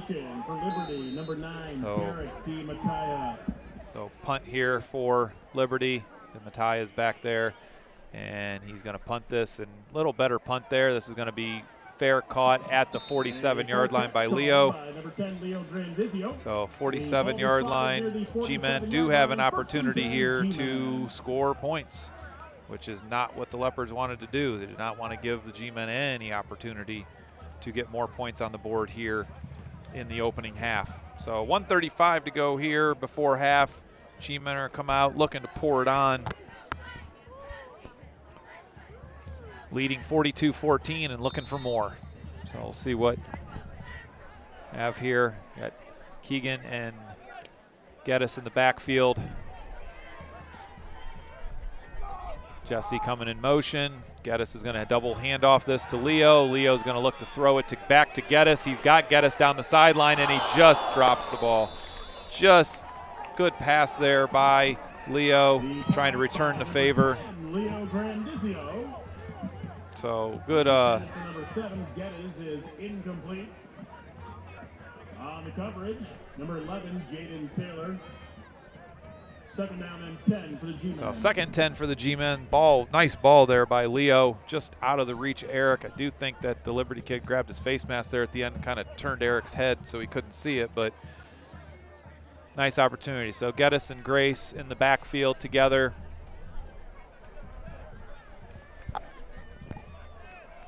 And this is going to be Keegan Sell around the left side. Keegan's going to run and dance out of bounds by number 34, Keegan Sell. at the 40. He's forced out of bounds near the 45-yard line. So only a 2-yard gain there for Keegan. 2 yards on the play.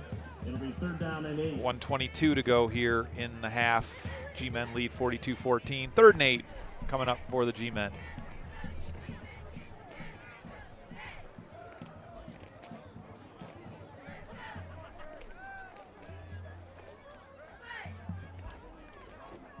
Geddes going to look back to throw. He's got Deacon, and that's a duck. Deacon comes back, and just that ball has a little bit more oomph to it. That is a touchdown, but just didn't quite get to Deacon. That ball came out a little flat out of Eric's hand, fluttered down there. So 4th down.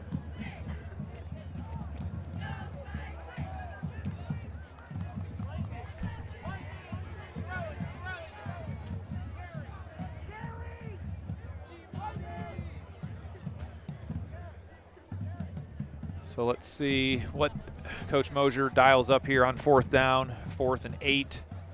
Geddes and Sell in the backfield. Jesse and Deacon split out along with, I think, Carter Bates is up at the top.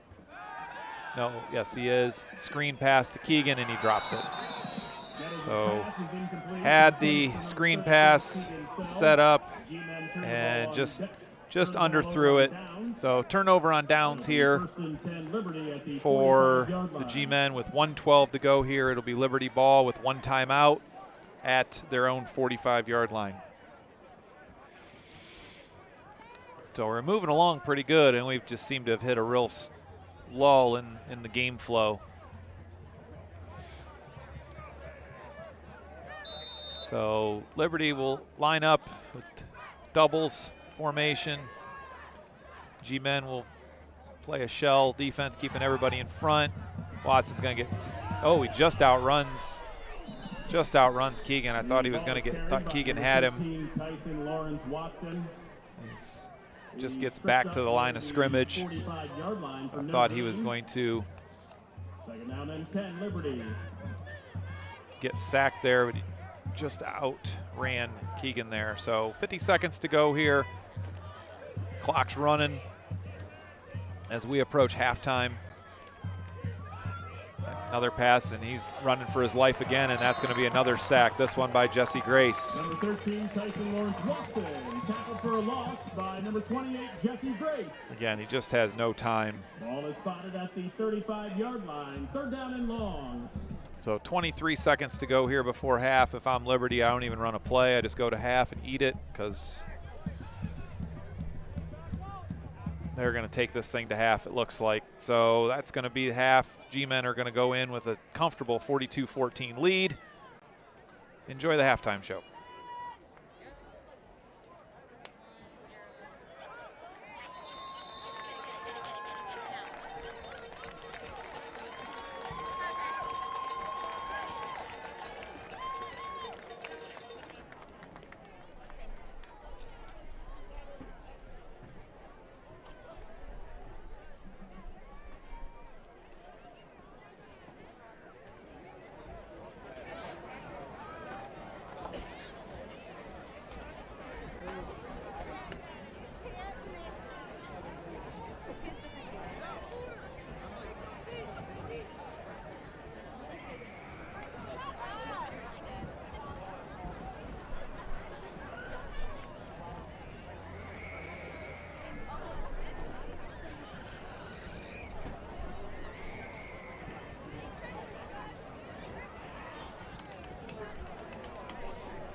Ladies and gentlemen, welcome the 2022 Liberty Golden Leopard Marching Band.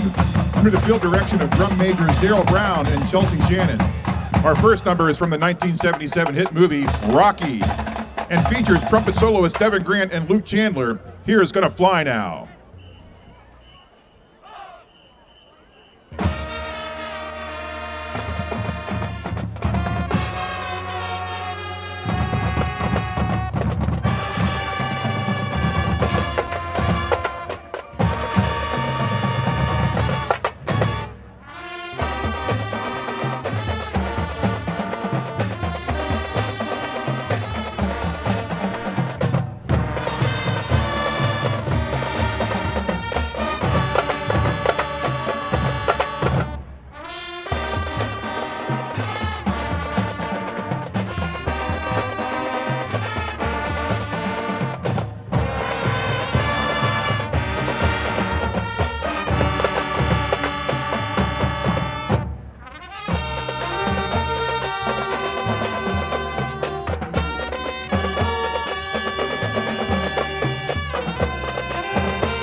Next, both our flag and majorette lines will be featured to music from the 2008 comedy musical Mamma Mia.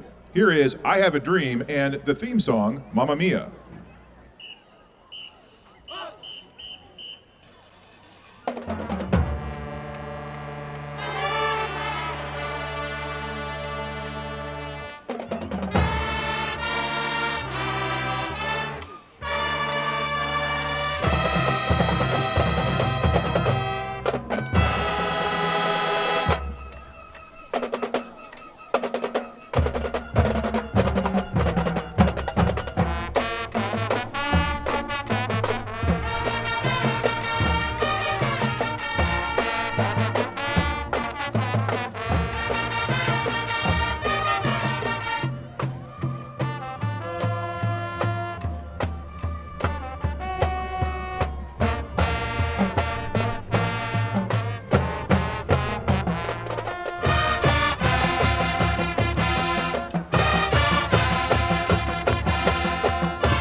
final selection tonight comes from the industrial rock group 9 Inch Nails and was from our seniors' freshman year.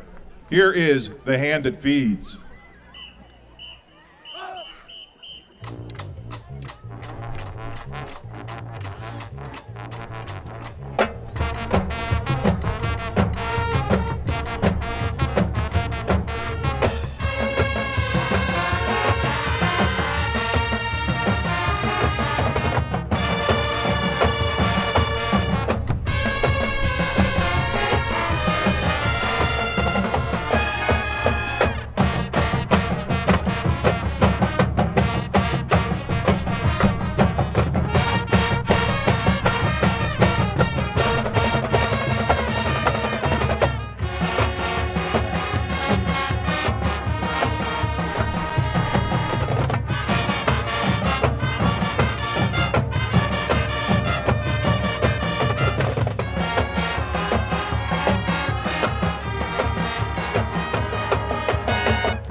We hope you've enjoyed tonight's show, brought to you by the Liberty Golden Leopard Marching Band. Go Leopards!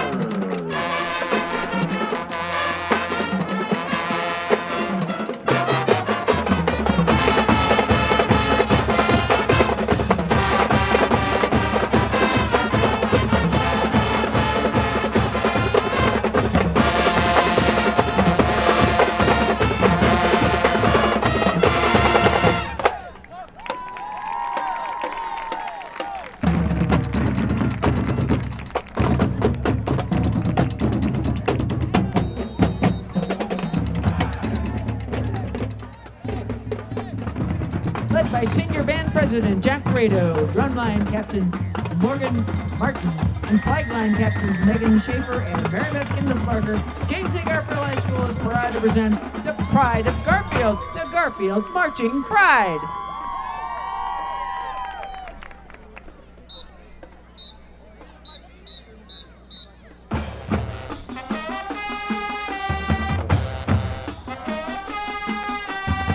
The Marching Pride kicks things off with a song that isn't for the brokenhearted. Bon Jovi classic, here is It's My Life!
This next song will take you back to the Marching Pride's 2019 season and to the future, to the graduation of our senior class. I can already hear the parents crying, "Oh, boo-hoo, here goes that sweet child of mine."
Some people like Star Trek, other people prefer Star Wars. Some people just like singers and rappers from Trinidad. Straight from Nikki, here is Starships.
Song is another throwback to an earlier season. Of course, our wonderful seniors are leaving, but we have high hopes for future bands.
percussion teacher Peter Lover, sideline advisor Christina Pacheco, percussion instructor Mark Tito, and the Varsity Choir.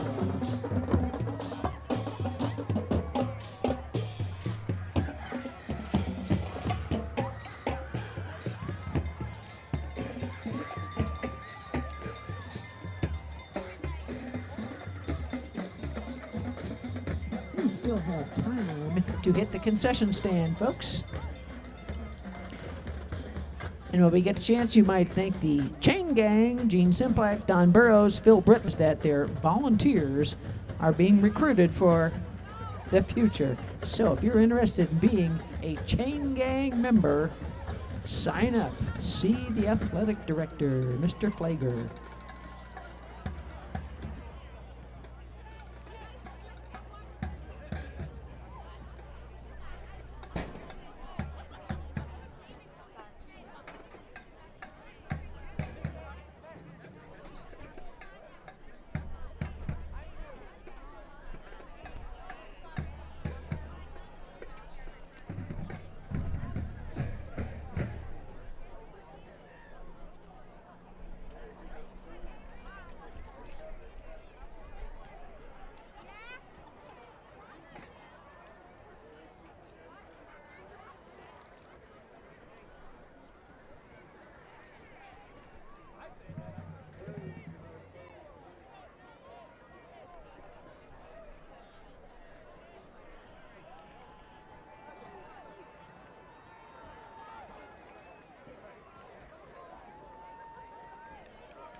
Back deep to receive the second half kickoff for the G-men, number 34, Keegan Sell.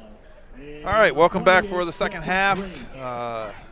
42-14, Garfield leads Liberty. Liberty will be kicking off to the G-men here to start the second half. Again, the G-men at one time trailed 14-7, but the G-men caught fire and the defense kicked it up a notch and now lead 42-14. Had a chance for some more points before half, but we're not able to capitalize. So get this second half underway. Brookbank with the kick on the ground. It's going to go right to, I believe that's Carter Bates at the 39-yard line. So Carter falls on the ball at the 39-yard line. And we're going to call it, let's see what they're doing here. I don't know what they're,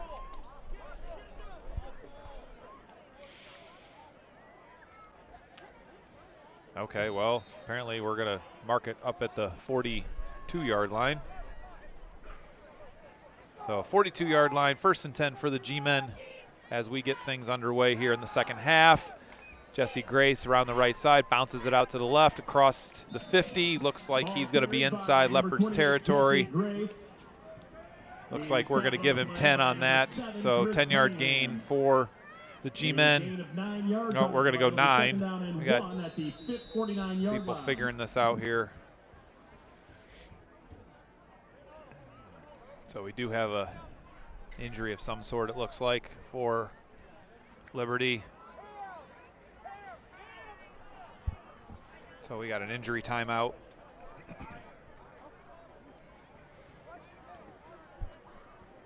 Again, looking at the computer rankings for the week, Garfield seemed to be pretty locked in, obviously locked into the playoffs. They have an outside chance at hosting next week. There are a couple different scenarios of where the G-men could be traveling to. Obviously, we won't know until the games for the weekend are complete. But coming into tonight, possible destinations for the G-men could be just up the road, up in Burton, up at Berkshire. That could be an 8-9 matchup, flipped one or the other. The Badgers are playing Cardinal tonight. And the other possibility is making the long trek to the northeast and going all the way up to Conneaut next week. So we'll see what happens here. Keegan around the right side. He's going to get wrapped up behind the line, and he is going to be stuffed for no gain. So good job of avoiding a loss there, actually, by Keegan. But it is going to lead to a 3rd and 1 here for Garfield. So again, some possible situations. There are some things that can happen. Again, people above us would need to lose, and of course we'll get points tonight. Need Cardinal to win. That would get us some more points. LeBray is winning, so that gets some points, but not a lot. So that's what the scenario is. Here's Carter Bates right up the gut. Carter's going to run. He's going to get across the 40 in to Leopards territory down to the 37-yard line. 1st and 10 G-men. 12-yard gain there for Carter. That play is good for a G-man. 1st down. So obviously, those of you that know high school football, you know the authority on playoff situation is Joe Itel with his website. That is the premier authority on playoff situations, but obviously nothing is official unless it comes from OHSAA. So Joe's site has been the leader for decades of keeping us informed. Beats the old days of sitting around and watching the Friday night ticker to figure out who won and lost, and then you had to calculate your chances of getting into the playoffs and waiting for that phone call on Sunday from OHSA to say that you made it. Didn't have the web to look up to see what had happened. You'd have to either look at the scores in the paper the next morning, or you'd have to watch the area Friday night highlight shows to figure out who won and lost and see what your situation is. Times have changed quite a bit. And another thing that changed, obviously, is the number of teams. So Liberty kind of falling apart here. Illegal substitution, 12 men on the field on that play. Too many men on the field. So 1st and 10 for the G-men from now the 26-yard line, deep in Leopard territory. So we'll see what goes on here. Again, Liberty looks like they've kind of packed it in. Don't really seem to be real interested in what's going on. A lot of confusion defensively. They're not sure how to line up to this. Offensive set. Vinny's going to take it around the left side with blockers out there. Vinny's going to pop that through. Looks like close to another 10-yard gain there for Vinny as he's marked out of bounds inside the 15. Looks like down to the 14-yard line. So that's going to be definitely enough yards for another G-men first down. And we're going to call him down at the 14-yard line. G-men looking to put more points up on the board tonight after being held to a season low 14 last week. In fact, that might be the lowest point total they've been held to since the Kirtland playoff game. Carter Bates going to take it around the right side. He's going to burst through. Touchdown, G-men. So 14-yard touchdown run for Carter Bates. G-men have extended their lead, and we're going to be getting close to our running clock situation here in the state of Ohio. On attempt PAT for the G-man, number 13, Ethan Bittens.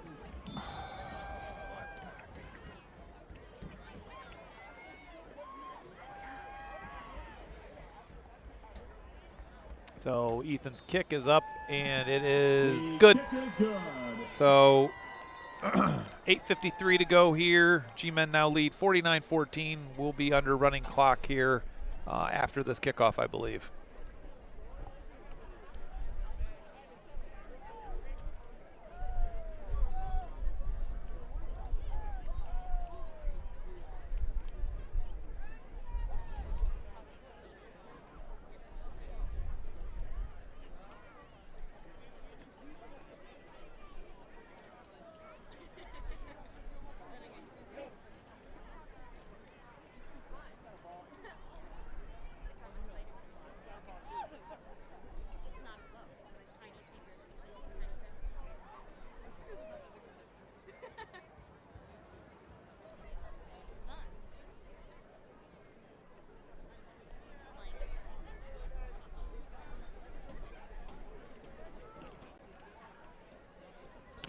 All right, so after that touchdown, G-men will kick off. Now lead 49-14. So we get to the running clock situation here. Ethan's kick. He's going to kick it deep now, and this is a boomer, and it's going to be a touchback. So big kick there by Ethan. Bittens sails into the end zone for a touchback. 1st and 10, Liberty. So clock should continue here. Oh, wait, now we should be running that thing, I believe. Run it. Run that clock. Get that thing going.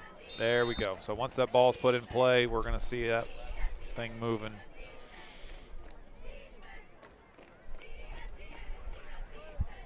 So Leopards come out for their first possession of the second half.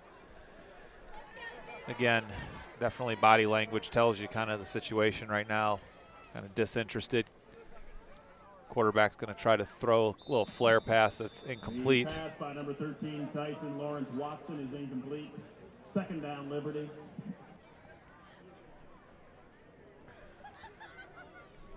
So again, playoff situations should start shaping up later tonight. Start to get some scores rolling in from across the area. We should know our situation better. Again, there is a opportunity at a home game, but it isn't very clear that it'll happen. Most likely we'll be going on the road. Could be something close, like going up to Burton, up to Berkshire's new facility, or it could be going super far to Conneaut. And we got a timeout here by the Leopards. Little confusion on their play call. I would just Timeout. so Liberty takes 49-14, 7:35 to go here in the second half. Third quarter, I should say. We'll be back.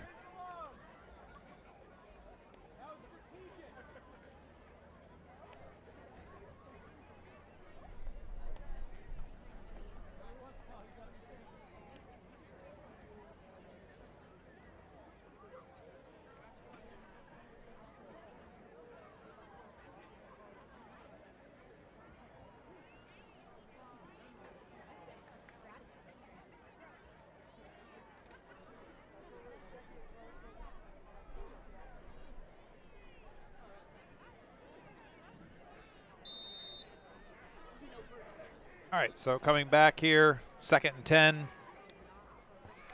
Liberty's going to try to swing it out here, and he's going nowhere. That was out to The pass is complete. number 7, Chris Cunningham. So he was able to Tackled on get the play ball, by but he number isn't 9, going Vinny anywhere. Grandizzo, and number We're 34, going to Keegan have a Sutton. loss of 1 yard. We're going to have dead ball personal foul against Garfield. Flag on the play. So the only way that Leopards are going to get some offense right now is if the G-men don't keep their cool. So we've got a personal foul here, which is going to add some yardage, put them up to the 34-yard line. So 1st and 10.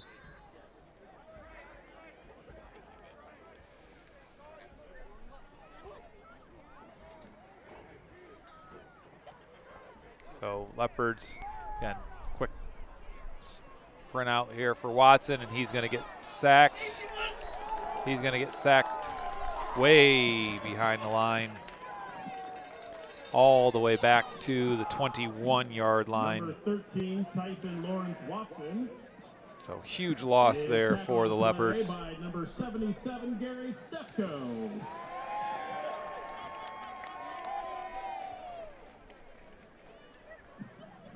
That brings up a 2nd down and long from Liberty Leopards.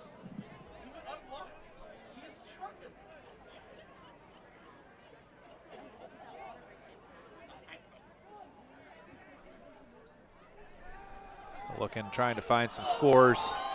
We got another sack here. No, incomplete pass. We're going to call it incomplete. Incomplete pass.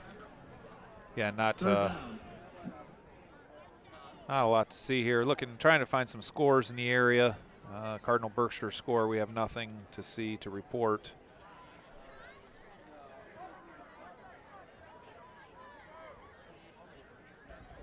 Oh, so Berkshire's up 28-20 at half.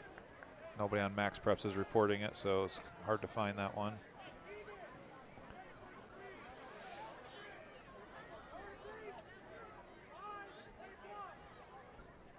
All right, 3rd and 23 here for the Leopards.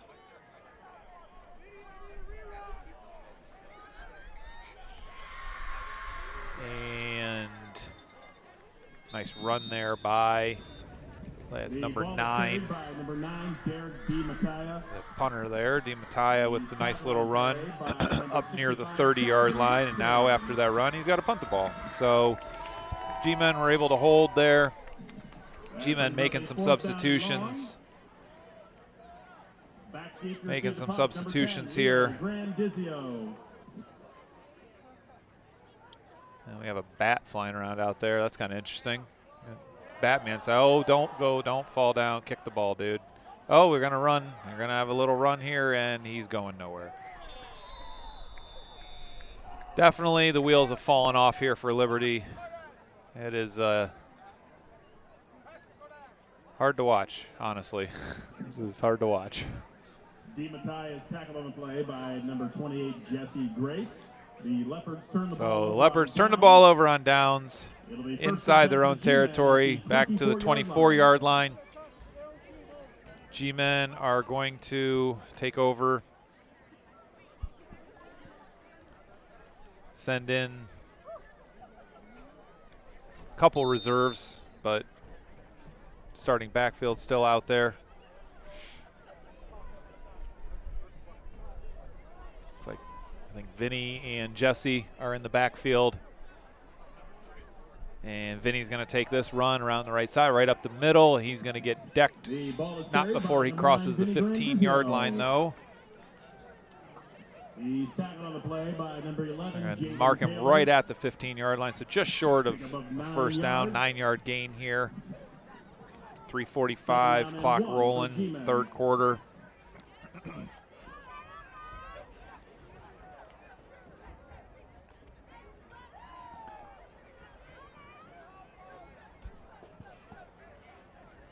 Again, Vinny, Carter, and Jesse in the backfield.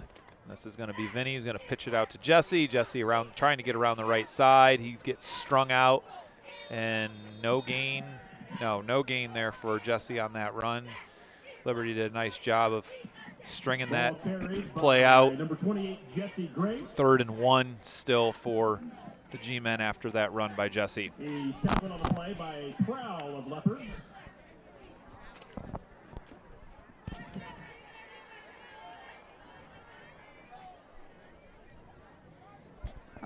So 3rd and 1 here. Jesse and Vinny in the backfield.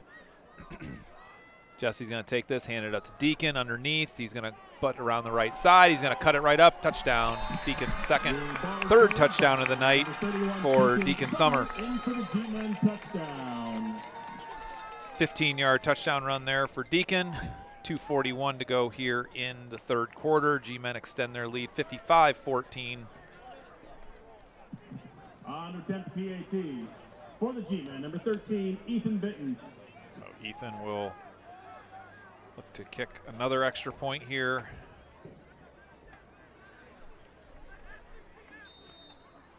And Ethan's kick is up, and it is good. So 2:41 to go here in the third quarter. G-men have extended their lead 56-14. Again, the G-men have rattled off 49 unanswered points after being down 14-7. This game definitely has been over for a while.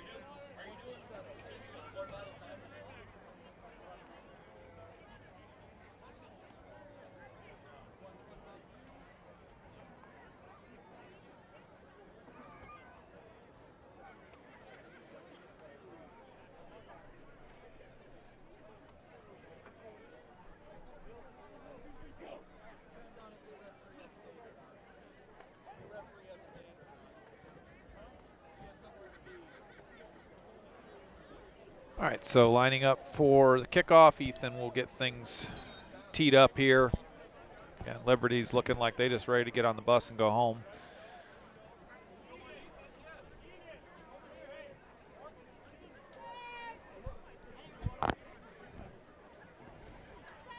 So the G-men going to win this game comfortably.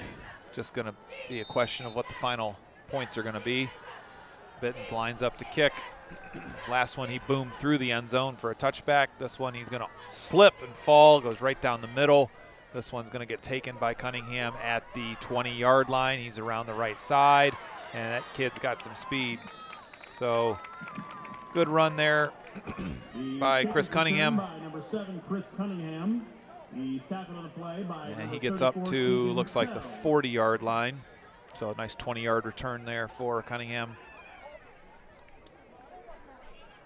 Again, you can see if they definitely have some speed and athleticism. It's just they got smacked pretty good early and just really have not recovered from that onslaught of points that the G-men put on them.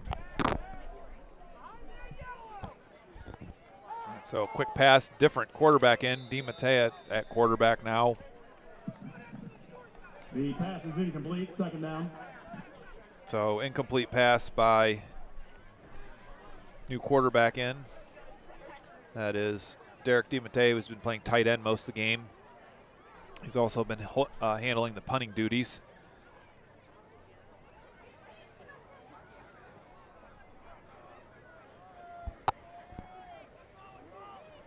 So 2nd and 10. Clock continues to roll here with the running clock situation that we have. Cunningham gets around. Nice run there for a first down by Cunningham, all the way down to the 47-yard line, and we're going to have a penalty. He's tackled on the play by number 89, Elijah Voshell. And a flag on the play. So we're going to have a penalty here at the end of this, which is going to add some stuff. We're going to 5-yard face mask there. Line, 1st and 10 Liberty. So 1st and 10 down to the 42-yard line.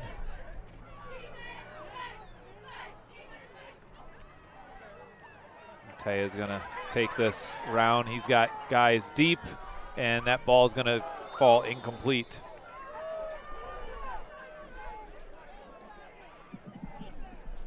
The pass intended for number 6, Keegan. So big pass there, falls incomplete. Is incomplete.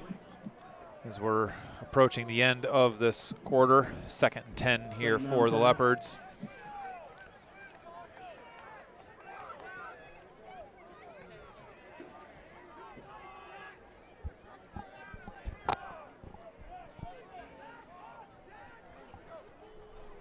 And that ball is going to get handed off to number 14. That's Tawan Tutwiler. And the ball is carried by number 14. He is down inside the 30-yard line, down to the 28. That's going to take us to the 4th quarter. So when we come back, it'll be 1st and 10 for the Leopards inside G-Men territory, inside the G-Men 30.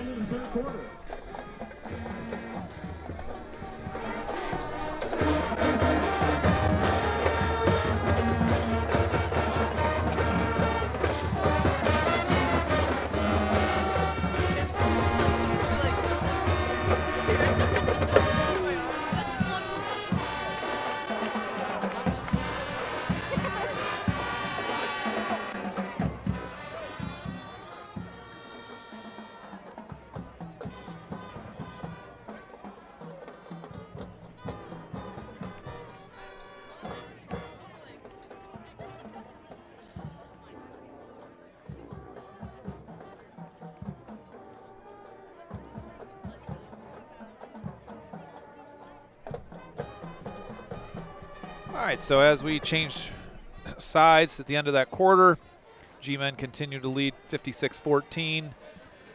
Leopards have something brewing here on the move.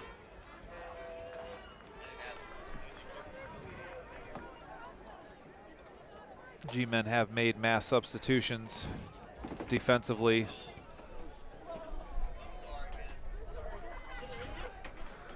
So this is going to be DiMattei is going to keep the ball around the left side. He's got some room. He's going to be just tripped up short of the 15-yard line. We're going to take it down to the, looks like the 16 for DiMattei there, 12-yard scamper. By number 22, Cameron Lewicki.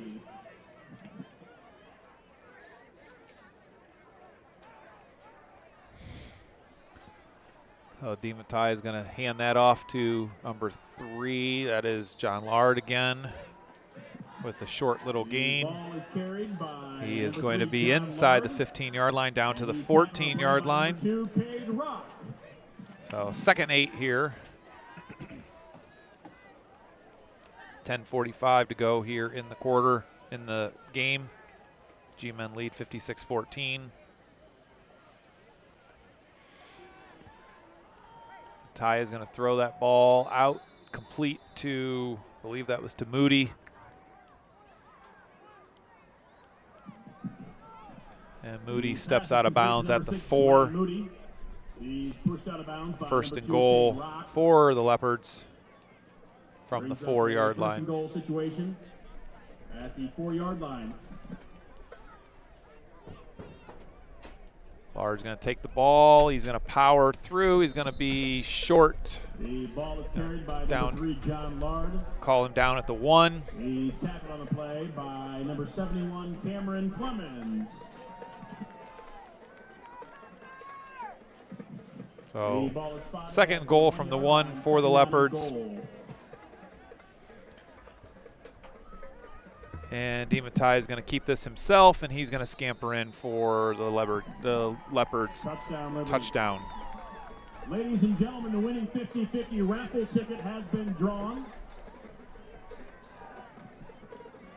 Please get out your 50-50 raffle ticket. The winning number will be announced right now. And it looks like an injury timeout here. We'll be back. The winning number is 594490.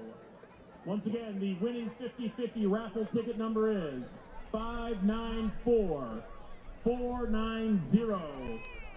Please report to the booster booth near the main gate of the stadium to claim your winning prize of $244.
On attempt PAT, number 33, Ethan Brookbanks. Flipped out their kickers here for Ethan Brookbanks going to kick. He's been handling kickoff duties, but have been changing in a different kicker into this. So that ball's a line drive, but it is good. The kick is good.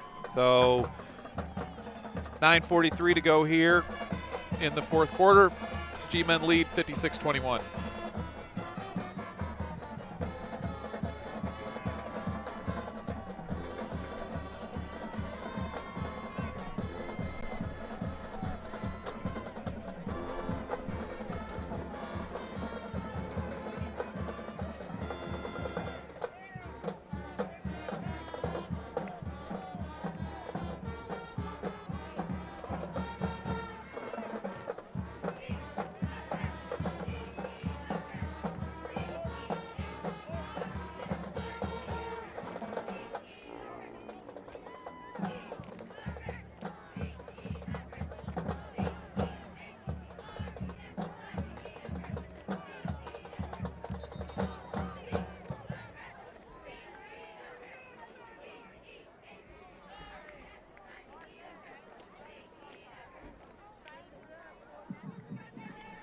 Back deep to receive the kickoff for the G-Men. Number 3, Aiden Hill. And number 4, Jack Nykirk.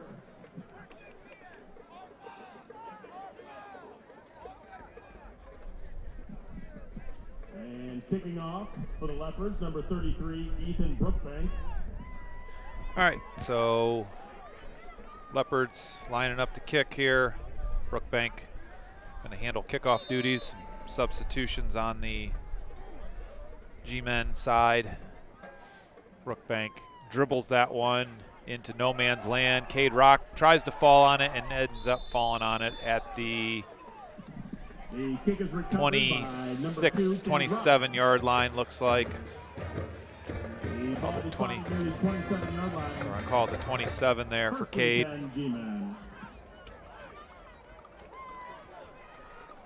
So first and 10 G-Men leading 56-21. Clock rolling.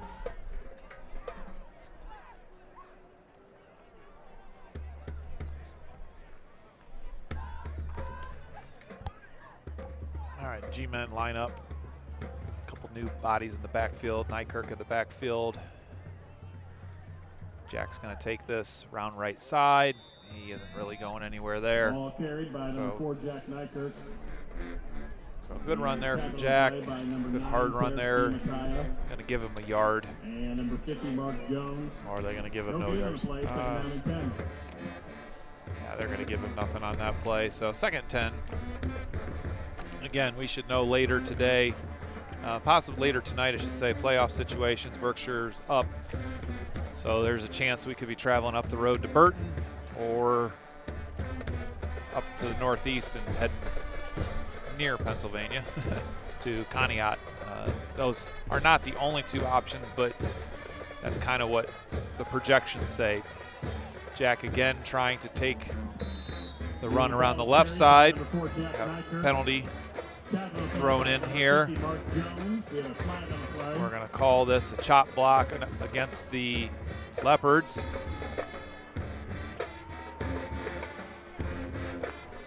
He's going to take the ball up to, should be about the 42-yard line.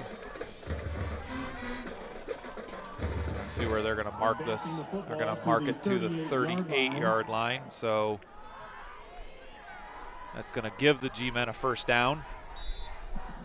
That's a 1st and 10 for the G-men.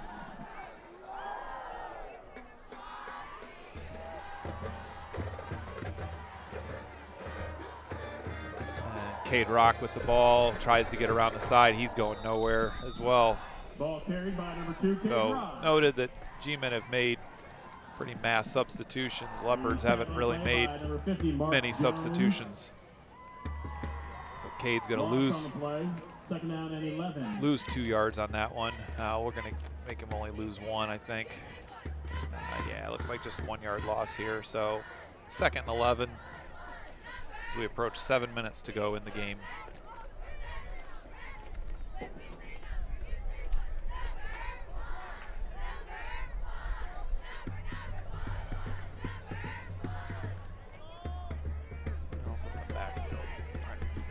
Jack's going to hand that underneath. That's going to be to Hill, and he doesn't go anywhere. Looks like he ran into a little bit of a wall there, and now we got another Leopard who's shaken up on the play. No gain on the play. So no gain there for Aiden, but another injury timeout here for a Leopard.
All right, after that, we're back. 6:37 to go here. Clock's rolling. 3rd and 11.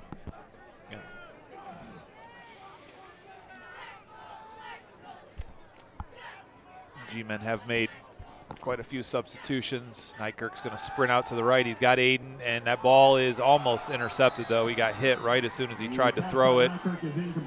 So Jack had a receiver open on that, but just got hit as soon as he let go. So 4th and 11 now, as we are under 6 minutes to go in the game. Looks like the G-men are going to go for this. No sense in punting. Haven't punted tonight, so don't want to break the string now. So 4th and 11. Oh, we are going to punt. Jack's back to punt. So Jack is going to punt the ball and going to have no return as that ball kind of takes a little bit of a right turn there and goes out of bounds at the 35-yard line or so. We're going to call it the 33-yard line. So 29-yard punt there. 5:24 to go here in the game.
Ladies and gentlemen, at the homeside concession stand, we now have half-off sausage sandwiches, burgers, hot dogs, and pulled pork sandwiches. Once again, price, sausage sandwiches, pulled pork sandwiches, burgers, all kinds of food at half-off.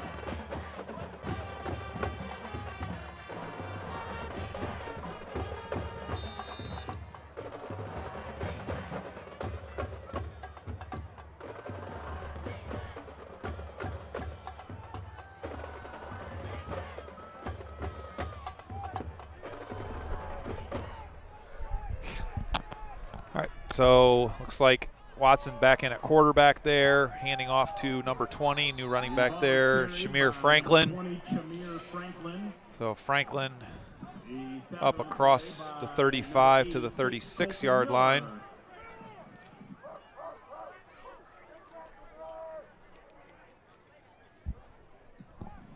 A gain of roughly 4 yards on the play. It'll be 2nd down and 6 at the 37-yard line.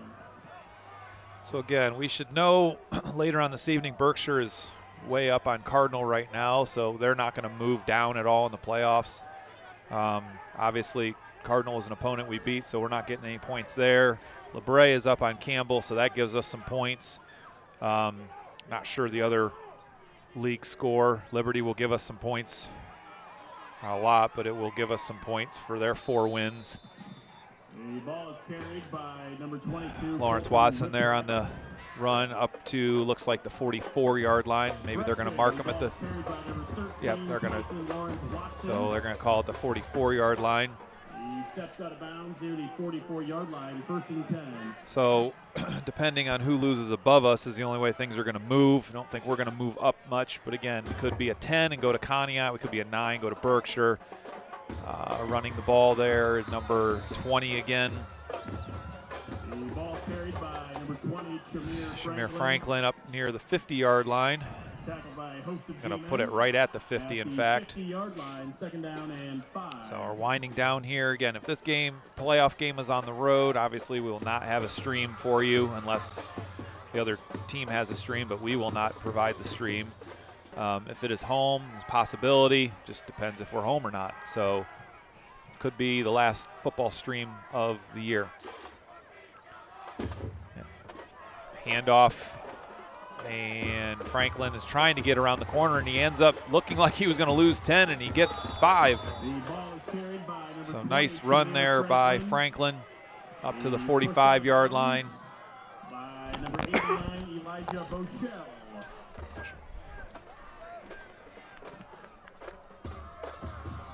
Sophomore. 1st and 10 Leopards at the 45-yard line. So 1st and 10 inside Garfield territory. Watson's going to try to dance around here. He's got the edge, and he's got some yards, and we've got a nice little play going on in the background here.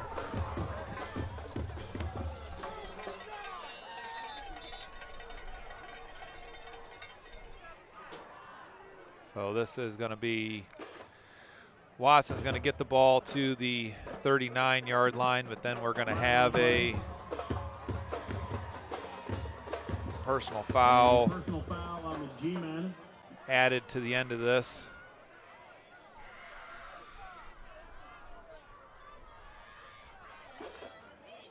So personal foul adding.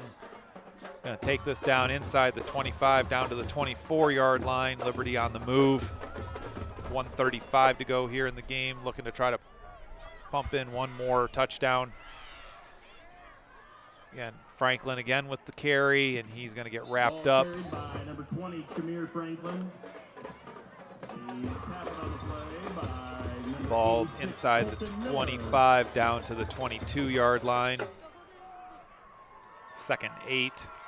We're Gain of 2 yards 1:10 to go here in the game. For Liberty.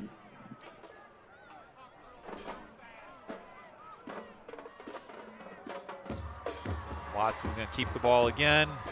Run around the left side. He's got room to run. He's going to dance inside the 10-yard line. The ball is carried by number 13. And Tyson they're going to Lawrence call him down. Watson. We're going to call it right at the 10, or they're going to give him the 9. Looks like they're going to give him the 9. So 13-yard gain there. We are under 1 minute to go. Liberty trying to get one more touchdown in here before the clock expires. Franklin going to carry this ball right up the middle, and he is going to walk into the end zone. Touchdown, Leopards. The ball is carried by number 20, So, Franklin, in for the Liberty touchdown. 9-yard touchdown run there with 25 seconds to go.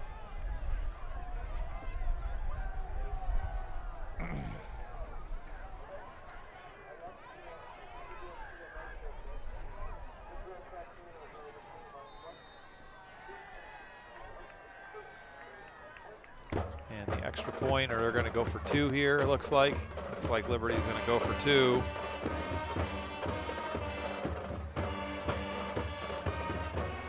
They are going to try two-point conversion here. Watson's going to keep that ball, and he is not going to get in. So stop there by Tyson Lawrence Watson. He is not going to get it. So the score is going to say 56-27, and good chance that that was probably the last play that we'll see in this contest. So the G-men end their season at 8-2, which, believe it or not, is a little disappointing for them, but it actually is a very good season. They will continue into week 11. Playoff opponent to be determined later tonight. And a couple possibilities as to who that could be. Could be up the road to Burton, up to Berkshire, up to Great Lakes Cheese Field, or it could be way to the northeast up to Conneaut. So we'll see what happens over the next couple hours to see where we will be traveling to. But good chance we will be traveling. I don't necessarily see us hosting. There are some scenarios that could have us hosting, but we would have to do some movement. So realistically, the Berkshire game could be at Berkshire, or it could be here. If it would be Conneaut, it definitely would be on the road, because that most likely would be a 7-10 matchup. But we'll see.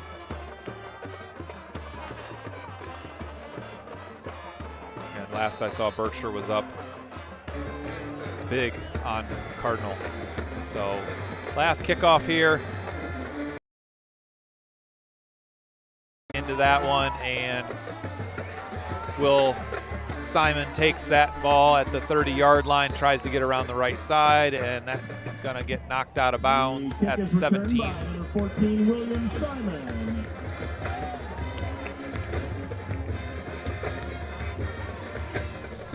That ball was taken by Will from about the 25-yard line to the 38-yard line. And that's going going to pretty much wrap this up. So great season for the G-men, 8-2 with week 11 approaching. We'll be heading somewhere or possibly hosting. We'll see that later tonight and let you know what's going on. Thank you for tuning in as we kneel this one out from Jag Field. Nope, we're going to have a fumble, and Fumble on the play is recovered by the G-men. that's going to take us to the end of the game. So final score, G-men 56, Liberty Leopards 27. Thanks for tuning in. And that's the ball game. Here's Garfield with 5 score. The Liberty Leopards 27 and the Garfield G-men 56.